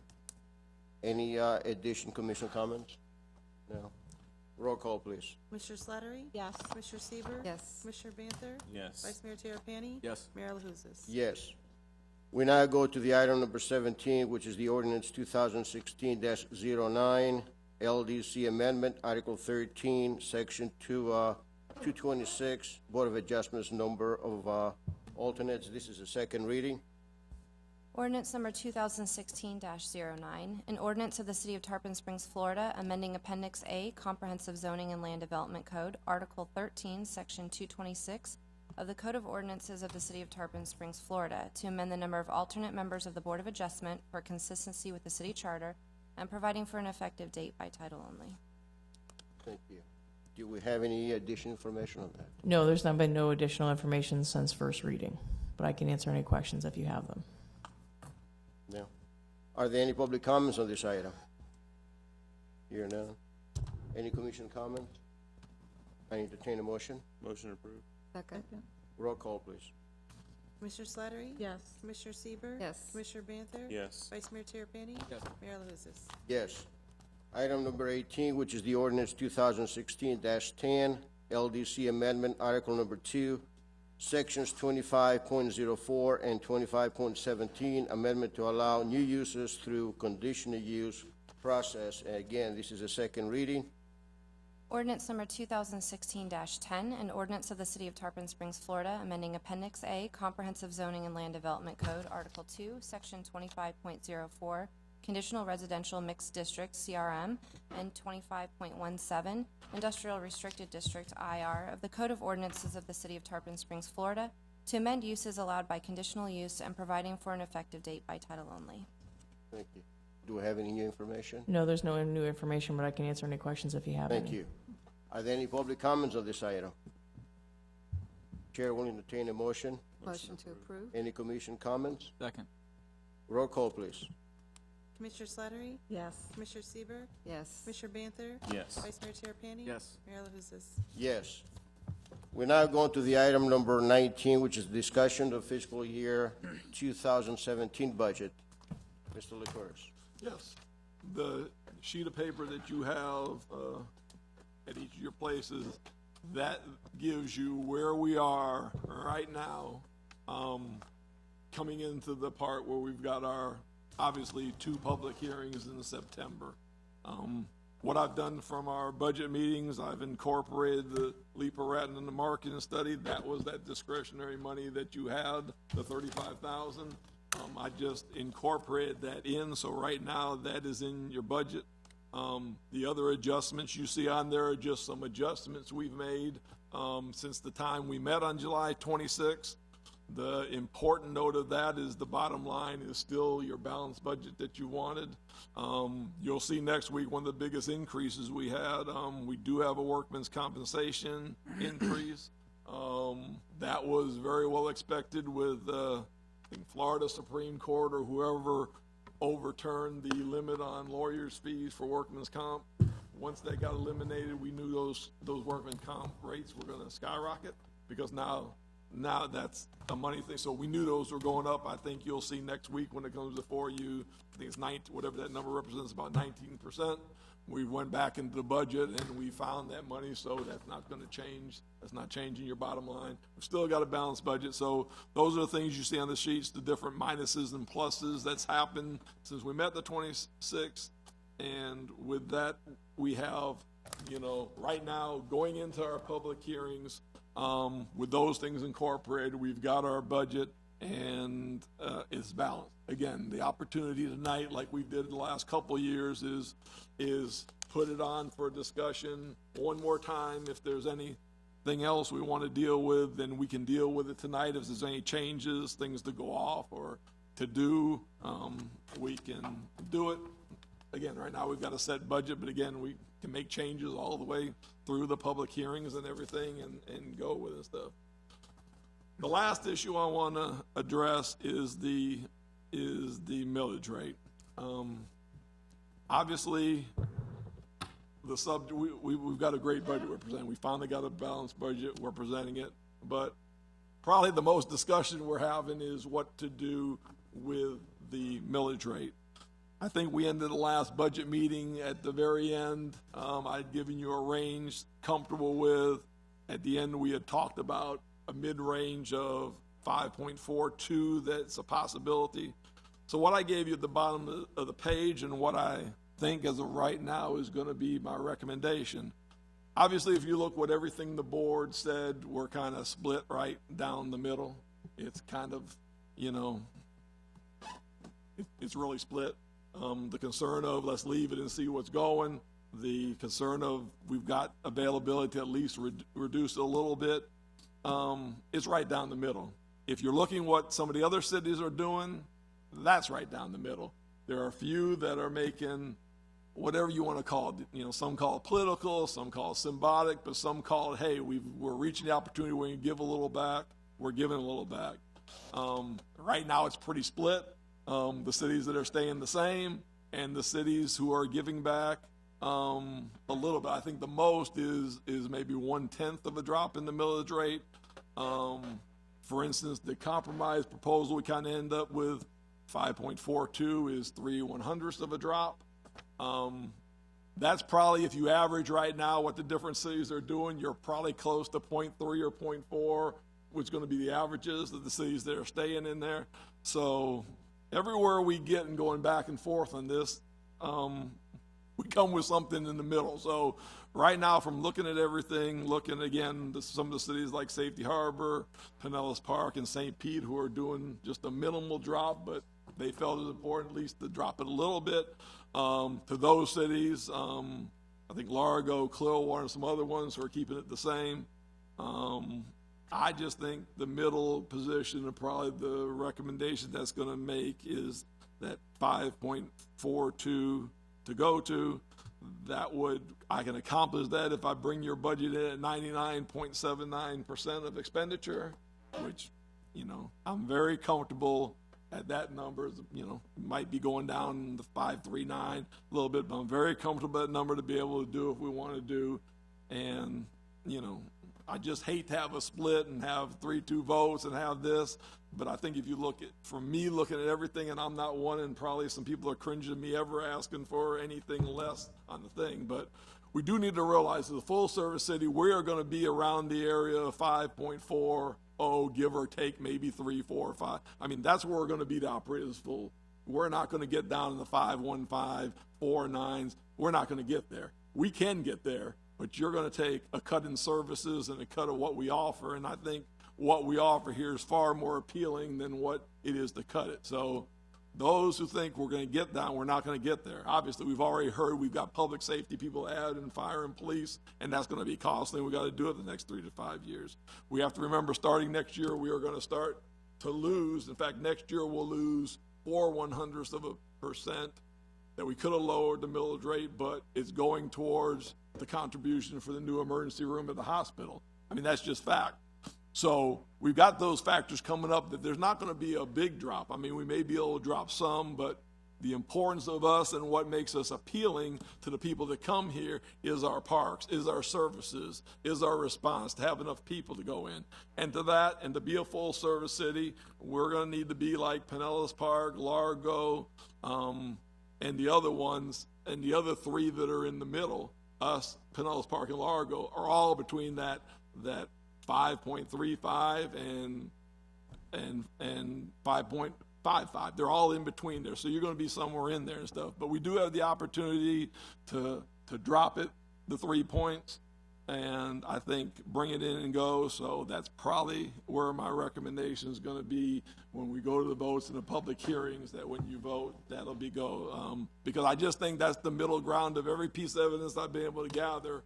That's the middle ground. That's fair to live with, and that's the think we're going to need to go. But obviously, that's your decision. And so I'd open up the items that are in the budget right now, again, and that issue to discuss now, and to kind of get to the place where we want to be going into our public hearings in September. Thank you, Mr. Licouris. Once again, I'd like to thank you, congratulate the Finance Department, every person in the Finance Department, every member of the Budget Advisory Committee for working together and bringing us a truth balanced budget that we didn't have. You didn't have one in a long time. I'm very pleased with the budget that we have. It's very transparent and it's open process. Appreciate that all the work that you did, your recommendation. I prefer that we reduce the millage down to 5.39, but I'm willing to compromise and go to 5.42. It was mentioned earlier that to attract businesses or families here is the things that people look in is education, recreation, but the bottom line is when you have business is the finance. If you ask any business person, will tell you the bottom line is the money. If the money is not there, they're not going to come here. So what I'm asking is, if we reduce the millage, this is a step in the right direction, even if it's just a little bit. It will make us to be more compatible, more desirable for small and large business to come here. Eventually, that's going to increase our city revenue, and you're going to have more revenue and more funding to be able to do the things that we like to do. So I will compromise, and I will support the 5.42. Vice Mayor, Tarpon. Before I get into the millage, I'll just say something real quick about the marketing study. I think that it's something that's necessary, the marketing study. But I will say that I do have a pet peeve for spending money on studies and shelving said study.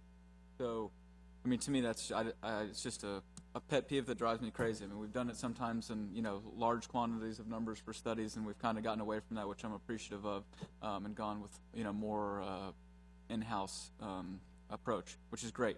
So for that said marketing study, I feel like I support it, but I would like to, as that study comes back, I would like to see it somewhat segmented in terms of action plan. So, in some cases it may be the recommendation would come back and it'd be super costly for us to do something in terms of the marketing. So maybe we wouldn't do that initially. So, as that study comes back, if the action plan, is in a list and maybe it's a phase 1 or phase 2 or however many phases, I feel like that's one of the best ways for us to approach things efficiently and economically. So, that's all I'll say about the marketing plan, is that I'd like to see it somewhat, phased to where first you do this, and it may cost less money. Then you do this, and this may be a big bulk of your money. But in either case, I don't want to see it get shelved. I'd like, if we're going to spend the money on it to do it, I'd like to see us take action in it. And this would, all you're doing is putting them, this would come back to you, the marketing study would come back to you in form. You would, as a commission, decide to approve to go out to bid what form you want that in. And so you have you're not just approving this and we're going to it. This will come back and we want to go out to bid, and we'll give you, the whole of what scope we want to do with it. You'll have the decision making of that scope before it goes out to bid, and then those suggestions of yours or anybody else, this isn't your last shot at it. Yeah, Before we go out, it's going to come to you for you to do all those things. Right. So. But instead of it coming, and maybe it won't be. Maybe this could just be, I mean, this is just for discussion. Maybe it won't come back and say, here you go, here's what you have to do. I mean, hopefully it will, but hopefully it'll be segmented a little bit to where, if there is a lump sum cost associated with that plan, we could maybe split it up to where we don't have to necessarily, maybe we can afford to do it all at once. I don't know. This is just hypothetical talk, but I mean, if it is a huge costly number at the end of what they recommend, maybe it would be beneficial for it to be segmented a little bit, like we've done in the past, to where we can say, I like this component and this component, and let's put it together and do this, and the commission can have a discussion about that. I agree. Okay, so that's all. Vice That's Mayor, let me add something to that. I believe that the market study is going to be very beneficial too for the Anklo River dredging as well. We need to have that information to get funded. Am I right? I think that's separate. Yeah, we're already doing that. We're already doing that? Yeah. Okay. Yeah, this is for the marketing. This is for the marketing, Yeah. okay. Did you want to say something I just specifically? wanted to add to the marketing study, and the reason I had suggested we do a marketing study is that we're not wasting the money that we're spending right now on marketing, and that we know that it's working or not working, and should we be putting the billboards in the airport, or should we be doing some of the things that we've been doing? So to give us more, of a look at where we're spending our money and if it's being efficiently spent. So that was, basically why I felt we needed a study, like Dunedin did, to see whether, they're even marketing their city the way it should be, or whether they should spend more time on their parks. So. Yeah, I just want to make sure that I think But I think it's understand a what good you're idea. I saying, just yeah. want to make sure that there's a good plan in action for us to take action Yeah, from the marketing and that's study. why I think we need a plan. Yeah, We right. haven't had a plan, so this is going to hopefully give us a plan Hopefully. to work with. So, and then, in relation to the millage rate, real quick, I'll just say, for the record, obviously I'm not running for anything, so this is not a political move for me. I'm termed out. So, the issue for me is more so the millage rate in itself, and we did what we had to do to, cut our purse strings, and we did more with less. And when times were tight, we didn't give the raises that we just gave. When times were tight, we increased the millage to still fulfill the services that our residents are used to, which they do come to Tarpon Springs for and buy in Tarpon because of our parks and our recs and our schools.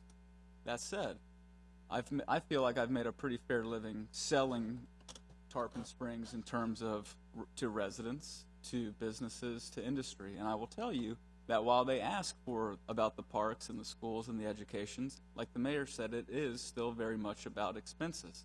Okay, when you get a mortgage, and in your mortgage is included your taxes and your insurance, I've seen people in my own experience that get down to the numbers to where they just literally cannot afford that house because they can't afford the payment, which includes your insurance and your taxes in some cases. So for me, while it may be, minute one way or another, whether, if you're looking at an individual's tax bill, whether it changes it plus or minus by a couple $100, that is what it is. So I feel like I can understand the point where it may be minute. But for me, what it does, aside from the actual tangible dollars, the intangible benefits of reducing that millage rate, as well as the tangible benefits, I feel like in a year where we have a balanced budget and we can literally afford to reduce the millage rate, and the recommendation has come from the city manager, then that he's comfortable with it. To me, I don't see a reason not to reduce the millage rate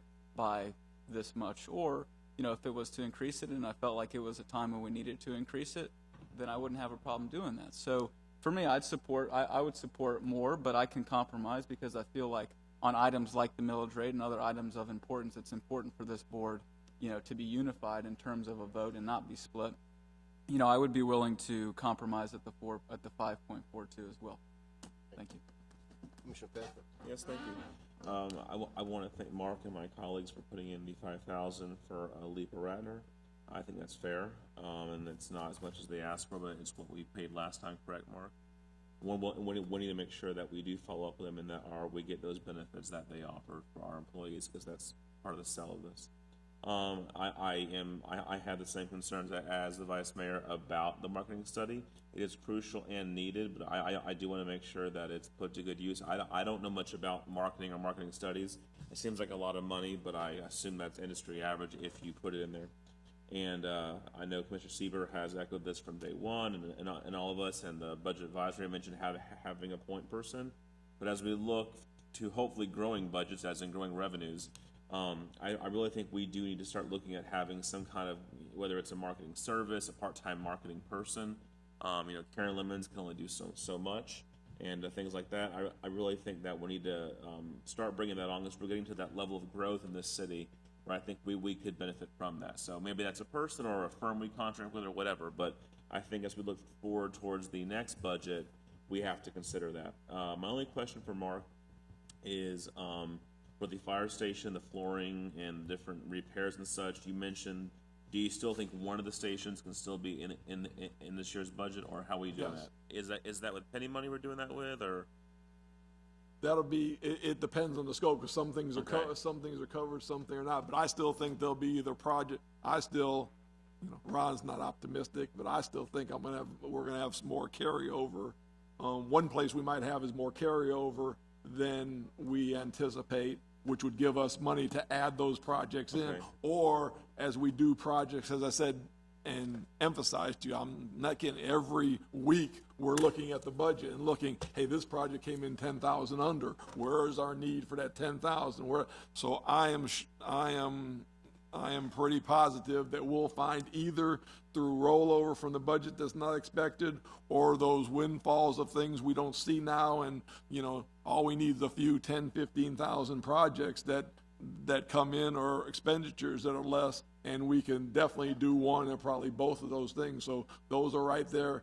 That's why I put those on those lists. Those are the top priorities, as those money comes in to add to the budget, that we do those kind of last on the cutlet, but sitting out there thinking we're gonna do the money. So I'm confident on one, and I'm pretty sure we'd be able to get the second one, or finish the second one as the beginning of our next budget We would year just there. triage it and do the one that needs it the most. Yes. I forget which one they said it was, but you and the chief can coordinate that. I'm confident we can do it in this year's budget. Okay, thank you. As far as the millage rate goes, I realize I was the one kind of in the middle. For the record, I will support the compromise at 5.42, and for me, it's not compromising from 5.39. It's compromising from what we're currently at to the 5.42. We are a full service city. I've said that 100 times. We all talk about that, and unlike DC or even the state, and in some terms the county, you get what you pay for here. And though unlike other governments, you can literally walk out your front door and see what your tax dollars go to, and we have to pay for that. So we do have to be careful when we compare ourselves directly to any other city, because I think outside of St. Petersburg, and comparing us to them is not even fair. We are the most full service city in Tampa Bay, especially for our size, and that's going to cost money. So while I would like to keep it where it has been, I think if Mark tells us that we can reduce it down to 5.42 and still maintain the current balanced budget, I'm in support of that. Mark's never told us that we can reduce or raise something, and that's not come true. So I think it's a good signal, even though it's very, very small. I think it's a good signal to the city that we have this balanced budget. We are starting to lower the millage rate, and hopefully in future budgets, as we get more businesses on the tax rolls here, we will be able to lower it more where people can notice it inside their tax bills. And as somebody who pays 3 commercial tax bills off of Tarpon Avenue, I mean, I would gladly always pay a few dollars more to get the services I need. But I realize, as the whole big picture, it's important that we head down this direction. So I'm definitely willing to meet in this middle compromise at 5.42. Thank you. Thank you. Commissioner Sieber? Yes, just about the marketing study. Dunedin spent $150,000, so I think we're being conservative with the $30,000, and just wanted to add that. As far as the millage rate, I was one of the ones at the last commission meeting that didn't want it changed. I was happy that we're finally balancing our budget, and I'm also aware that we're a full-service city, and I don't want to cut anything from our police or fire departments, and want to make sure that they have their needs met and that we get the personnel that we need in those departments. But listening to my colleagues, and I know that the city manager is confident that we could balance our budget with this 5.42. I'll agree to go to that. Thank you. Mrs. Slattery? Thank you. Well, I do support the marketing study because I believe at our last meeting, we also talked about possibly adding like a part-time marketing position at some point. So I think it is needed in our community. There was a lot more done years ago with the chamber and maybe some commissioners that would go to different meetings and bring things back to the city. That's not happening right now. So I do support the marketing study. Well, when it comes to the millage rate, of course, I was one as well that was not in support of lowering the millage rate. 8 years ago, I was one that voted to increase the millage rate. Again, this is not to be a popular position up here whatsoever. It was a very hard position to take to increase the millage rate on our citizens. Since then, I've been elected 2 other times. So it did not affect my getting reelected whatsoever, and I want everybody to know that. I think it served us very well. I think increasing the millage rate has put the city in a very good position right now. You know, we're talking about adding positions. I know that police and fire negotiations are coming up next year. We're talking about adding positions possibly. So I want to make sure that we are able to do that and support our police and fire departments. And again, we're talking about possibly this part-time marketing position. So I just want to make sure that, you know, if I agree to the compromise, that we're still in a position that we can do this. Personally, you know, maybe we should wait another year. We have a balanced budget for the first time in a very long time. Maybe we should wait another year to see how everything falls out. This, you know, we're talking about, it's not a substantial amount, $2 to $4 a month in your tax bill. That's not a substantial amount that I think anybody will even, to be honest with you, notice. When you're talking $10, $20 when you're buying a home or a car, yeah, you're talking bottom line in your pocket, what hurts, or in your taxes. But $2 to $4, I don't think is a substantial amount, you know, that now we're talking about taking money away from our budget. Am I correct to say, is it 45 or 46,000? Is that what the compromise would be? Yes. And you're confident that we can find those funds, everything? Yeah. You know, I couldn't, you know, I can agree with the compromise of 5.42. And again, I just hope that I'm not sitting here next year and where we have to raise the millage rate again so we can cover all these issues that will be coming up in the next 3 to 5 years. So I'll leave it at that. Thank you. Mr. Mayor. Yes. I just had something to follow up on what Commissioner Banther said.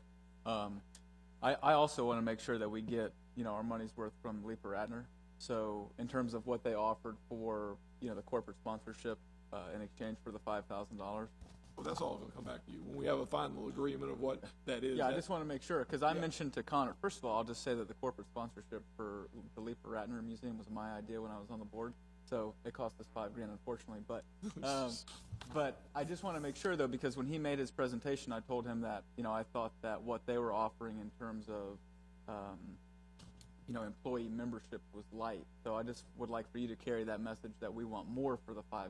Oh, it's way light. Don't worry. We'll have way light. In that agreement we bring back to you, you'll see. Okay, I know what you're all right, go to bat for us. I know what Commissioner Banther has said, and I know what you had said, right. and you know me, I'm gonna, you know, go get it. I'm gonna get our value for it for everybody. That's it. That's what I'm coming back with. All right. So. Well, thank you. Any more comments? Are there any public comments on this item?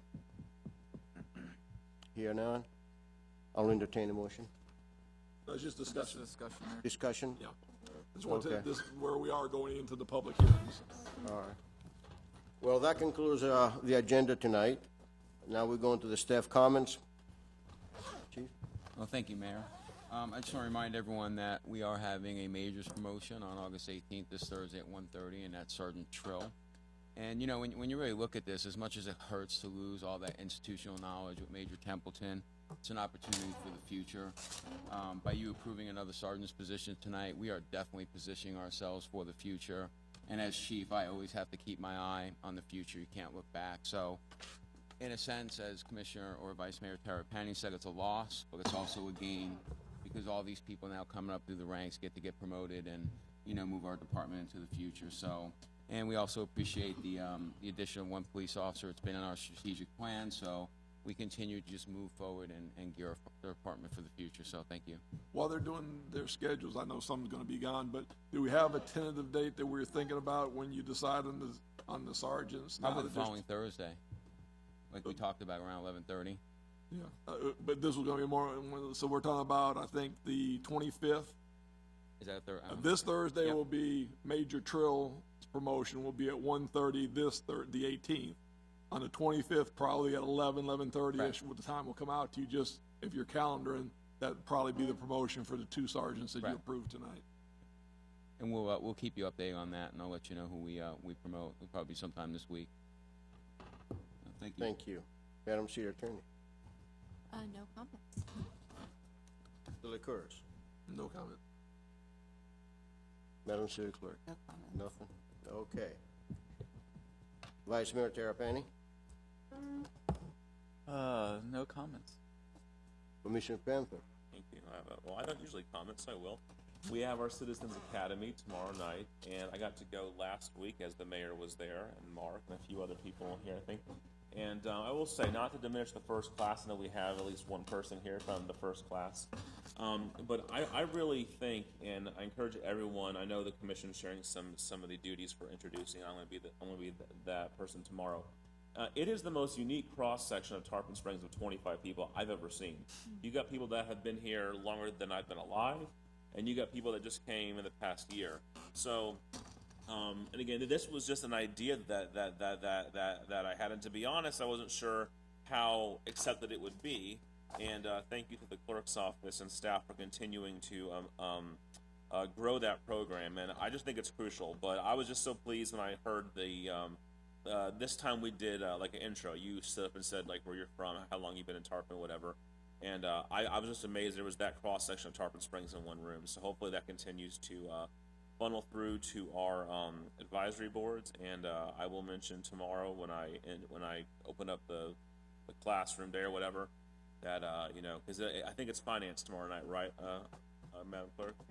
Finance and the wastewater treatment Okay, plant. that would be a good way to segue that we have budget advisory positions open, and if there's anybody in the academy, it would be appropriate for that's interested in that. When they're finished, that would be a good time to apply and get in for next year's budget. So, thank you. Thank you. Commissioner Sieber. I want to congratulate you, Commissioner Banther, for the idea, and the first class was successful, and now we're having a second class, and I think it was a great idea, and the people who've been in the classes that I've spoken to have really enjoyed them, and have enjoyed learning a little bit more about Tarpon Springs and how things work, and hopefully we can get some members in our some of our committees and our boards. I also want to say that I'm very happy about Hippie Fest this last Saturday. Congratulations. I want to thank the Merchants Association for a great job. It was a very successful event, and we have these events not only to bring visitors into Tarpon Springs during slow times and off-season like right now, but also to make Tarpon more fun for our residents. And we saw a great cross-section of attendees, and they all had a great time, I think, and our merchants did well on the street as well as our business owners. I've heard nothing but compliments about the event and how well everybody did. So I want to thank the Merchants Association. Great job. Commissioner Slaughter. Thank you. I just wanted to comment on First Friday. I have to say, we had Officer Wynn there with doing the dog presentation. He brought more people. I have to tell you, the crowd, and Chief was there as well. I was catching a rap. Yeah, he had the arm still broken. Yeah, no, they asked me to, no, I wouldn't do that. You don't like dogs, right? I'll tell you, the citizens were very impressed. They had no idea of the awards that he's won, and I thought it was a great idea to bring him out. It was just, they had so much fun just watching it. He brought such a crowd when he had the dog there and did the demonstration. It was a lot of fun, and that he did a great job. Please pass on. Yeah, thank you, I will. Thank you. Thank you. I want to let everybody know that we got several events coming up. We have September 1st, which is the Sunset Beach concert from 7 to 9 p.m. First Friday is coming up. September 2nd on Tarpon Avenue and downtown area. September 3rd through September 5th, we got the Sponge Ducks Art and Crafts Festival from 10 a.m. to 6 p.m. And I also like to welcome the new business in Tarpon, which is the Modern Relics, the Enclo Gas. It's 5 o'clock somewhere. It's a gift store. Save a lot in the Oceanside Escape. Also like to announce that I will be traveling to Hollywood, Florida to attend a conference representing the city. And when I come back on August 21st, I will be visiting our sister cities, Kalymnos, Chalki, and Symi in Greece, of course, with my own expense. And while I'll be there, when I'm there, I will be meeting with the mayors there to establish good working relationship to discuss our goals and objectives of our sister city program, which they are to exchange culture, exchange education, and economic development. I will not be missing any meetings. I'll be back before the meeting. So I think Commissioner Panther has an idea. You want to bring that up? Well, sure. I thought, and you and I talked about this legally prior to your election. Okay. Yes, I want to make that clear. I'm not going to guilt myself here.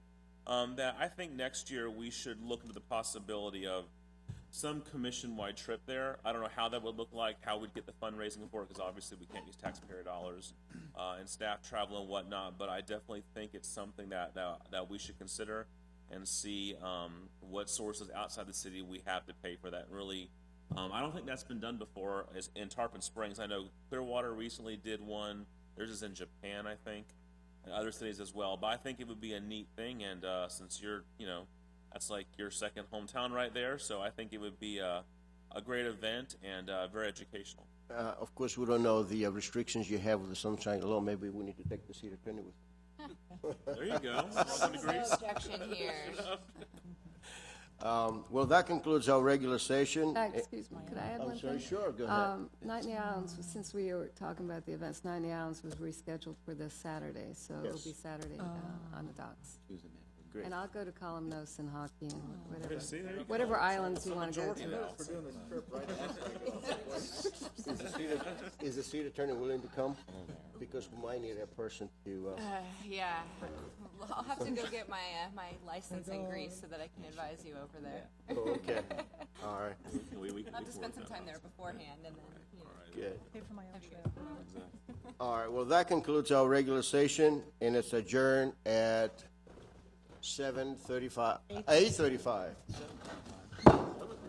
I need your glasses. Have a good night. You too. I'm getting pretty good. Yeah, see, you sit next to the best. I'm not doing that. You dog ain't grabbing me, I tell you that. You're gonna feel heat. That's the thing. You can literally feel the pressure on your arm, even though the rap is like that. He's very powerful. I bet you can feel that. He was the hit of the whole night. I'm telling you. Good night. Yeah, thanks, Dave. Mr. Butcher. You golf? We care. Okay, we're having a golf tournament for Lodge. like the chair. Is that your baby? She is. Yeah, that's my little one. Think of that. Sweet. She's 17 months old. Oh, you better start thinking No, about putting her, her academy. I know. Well, Your we've been neighbor, talking. her is coming up. Hey, if you put one in, that's a good. And the guys, yeah, the golf team. Oh, yeah. Yes, sir. Karen Lemons is starting it all.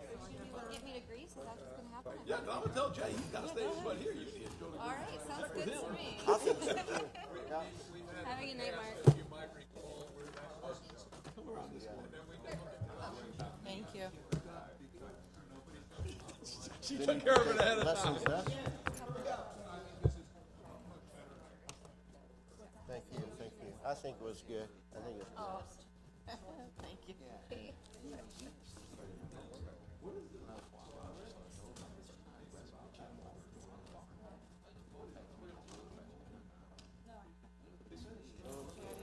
She has a little chocolate, but oh my gosh.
the invitation to you. That's and perfect. to do Okay. this.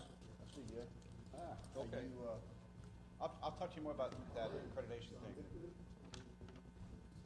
I just want to know if that's true about all those things. Well, of course, you know how attorneys are. They're going to line up and they see an opportunity to make money. Everyone, every case, including if we've got any, they're going to contend that that's finding. Yeah, no, the ones that we have are, That's why it's important they bring that hotshot lab, the best lab in the country. Yeah. They need to bring them in to say that's not true. because the accreditation company didn't get their money, so they're spreading mud. Wait till they hear my thing. I just want to say mine for the right time. You're gonna send me any attachments other than Microsoft? Yeah. PDF you will not. And I'll send it. You can send it to the other. So we're good. Yeah, like I said. Now that I've got it, just email it. I don't know why, but it's. We are neighbors. A lot of my family Right on the line. The other one, you know. Right on the line. Stuff that they 5 minutes away. I used to like downtown Farmington and stuff like that.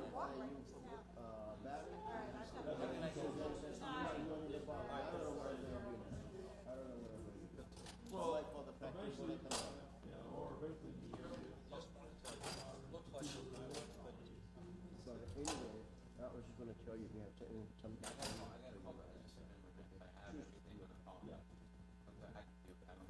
Anything else you need for tomorrow? I'm going down. George will be there, right? He usually goes all those things. I haven't seen the list. I haven't seen the list. I got a list. A lot of times you guys like kind of like outside and we go inside for the all the Well, I don't know that. I think it's certainly going to have plenty of room out there. So I don't want you to bring any too well, an armored vehicle. Why is that intimidating? It just is. Maybe to you. It is to a lot of people. Not just me. Let me tell you something. When we Well, had, now, when listen we to had, me. It is. Good night. See you guys. Good night. that's right. But when we had that event, when we do the public safety day, you know how many compliments we get on the equipment we have. People say they love seeing it. So not all societies like that. Okay, so I everyone's got understand a that. different take. I understand that. I fully understand. I'm giving you a perspective from the folks that I serve. Okay. So, we're talking. It's a lot. So from your perspective, I'm saying this is a first responder I wouldn't. issue, more of a in a time of disaster type thing, more than it is police. So, And what are they bringing to disaster areas? Everything you got. So, but no, I won't doubt. You know, if they want a couple police cars, that's fine. Whatever they want. Keep it low profile for you guys that don't like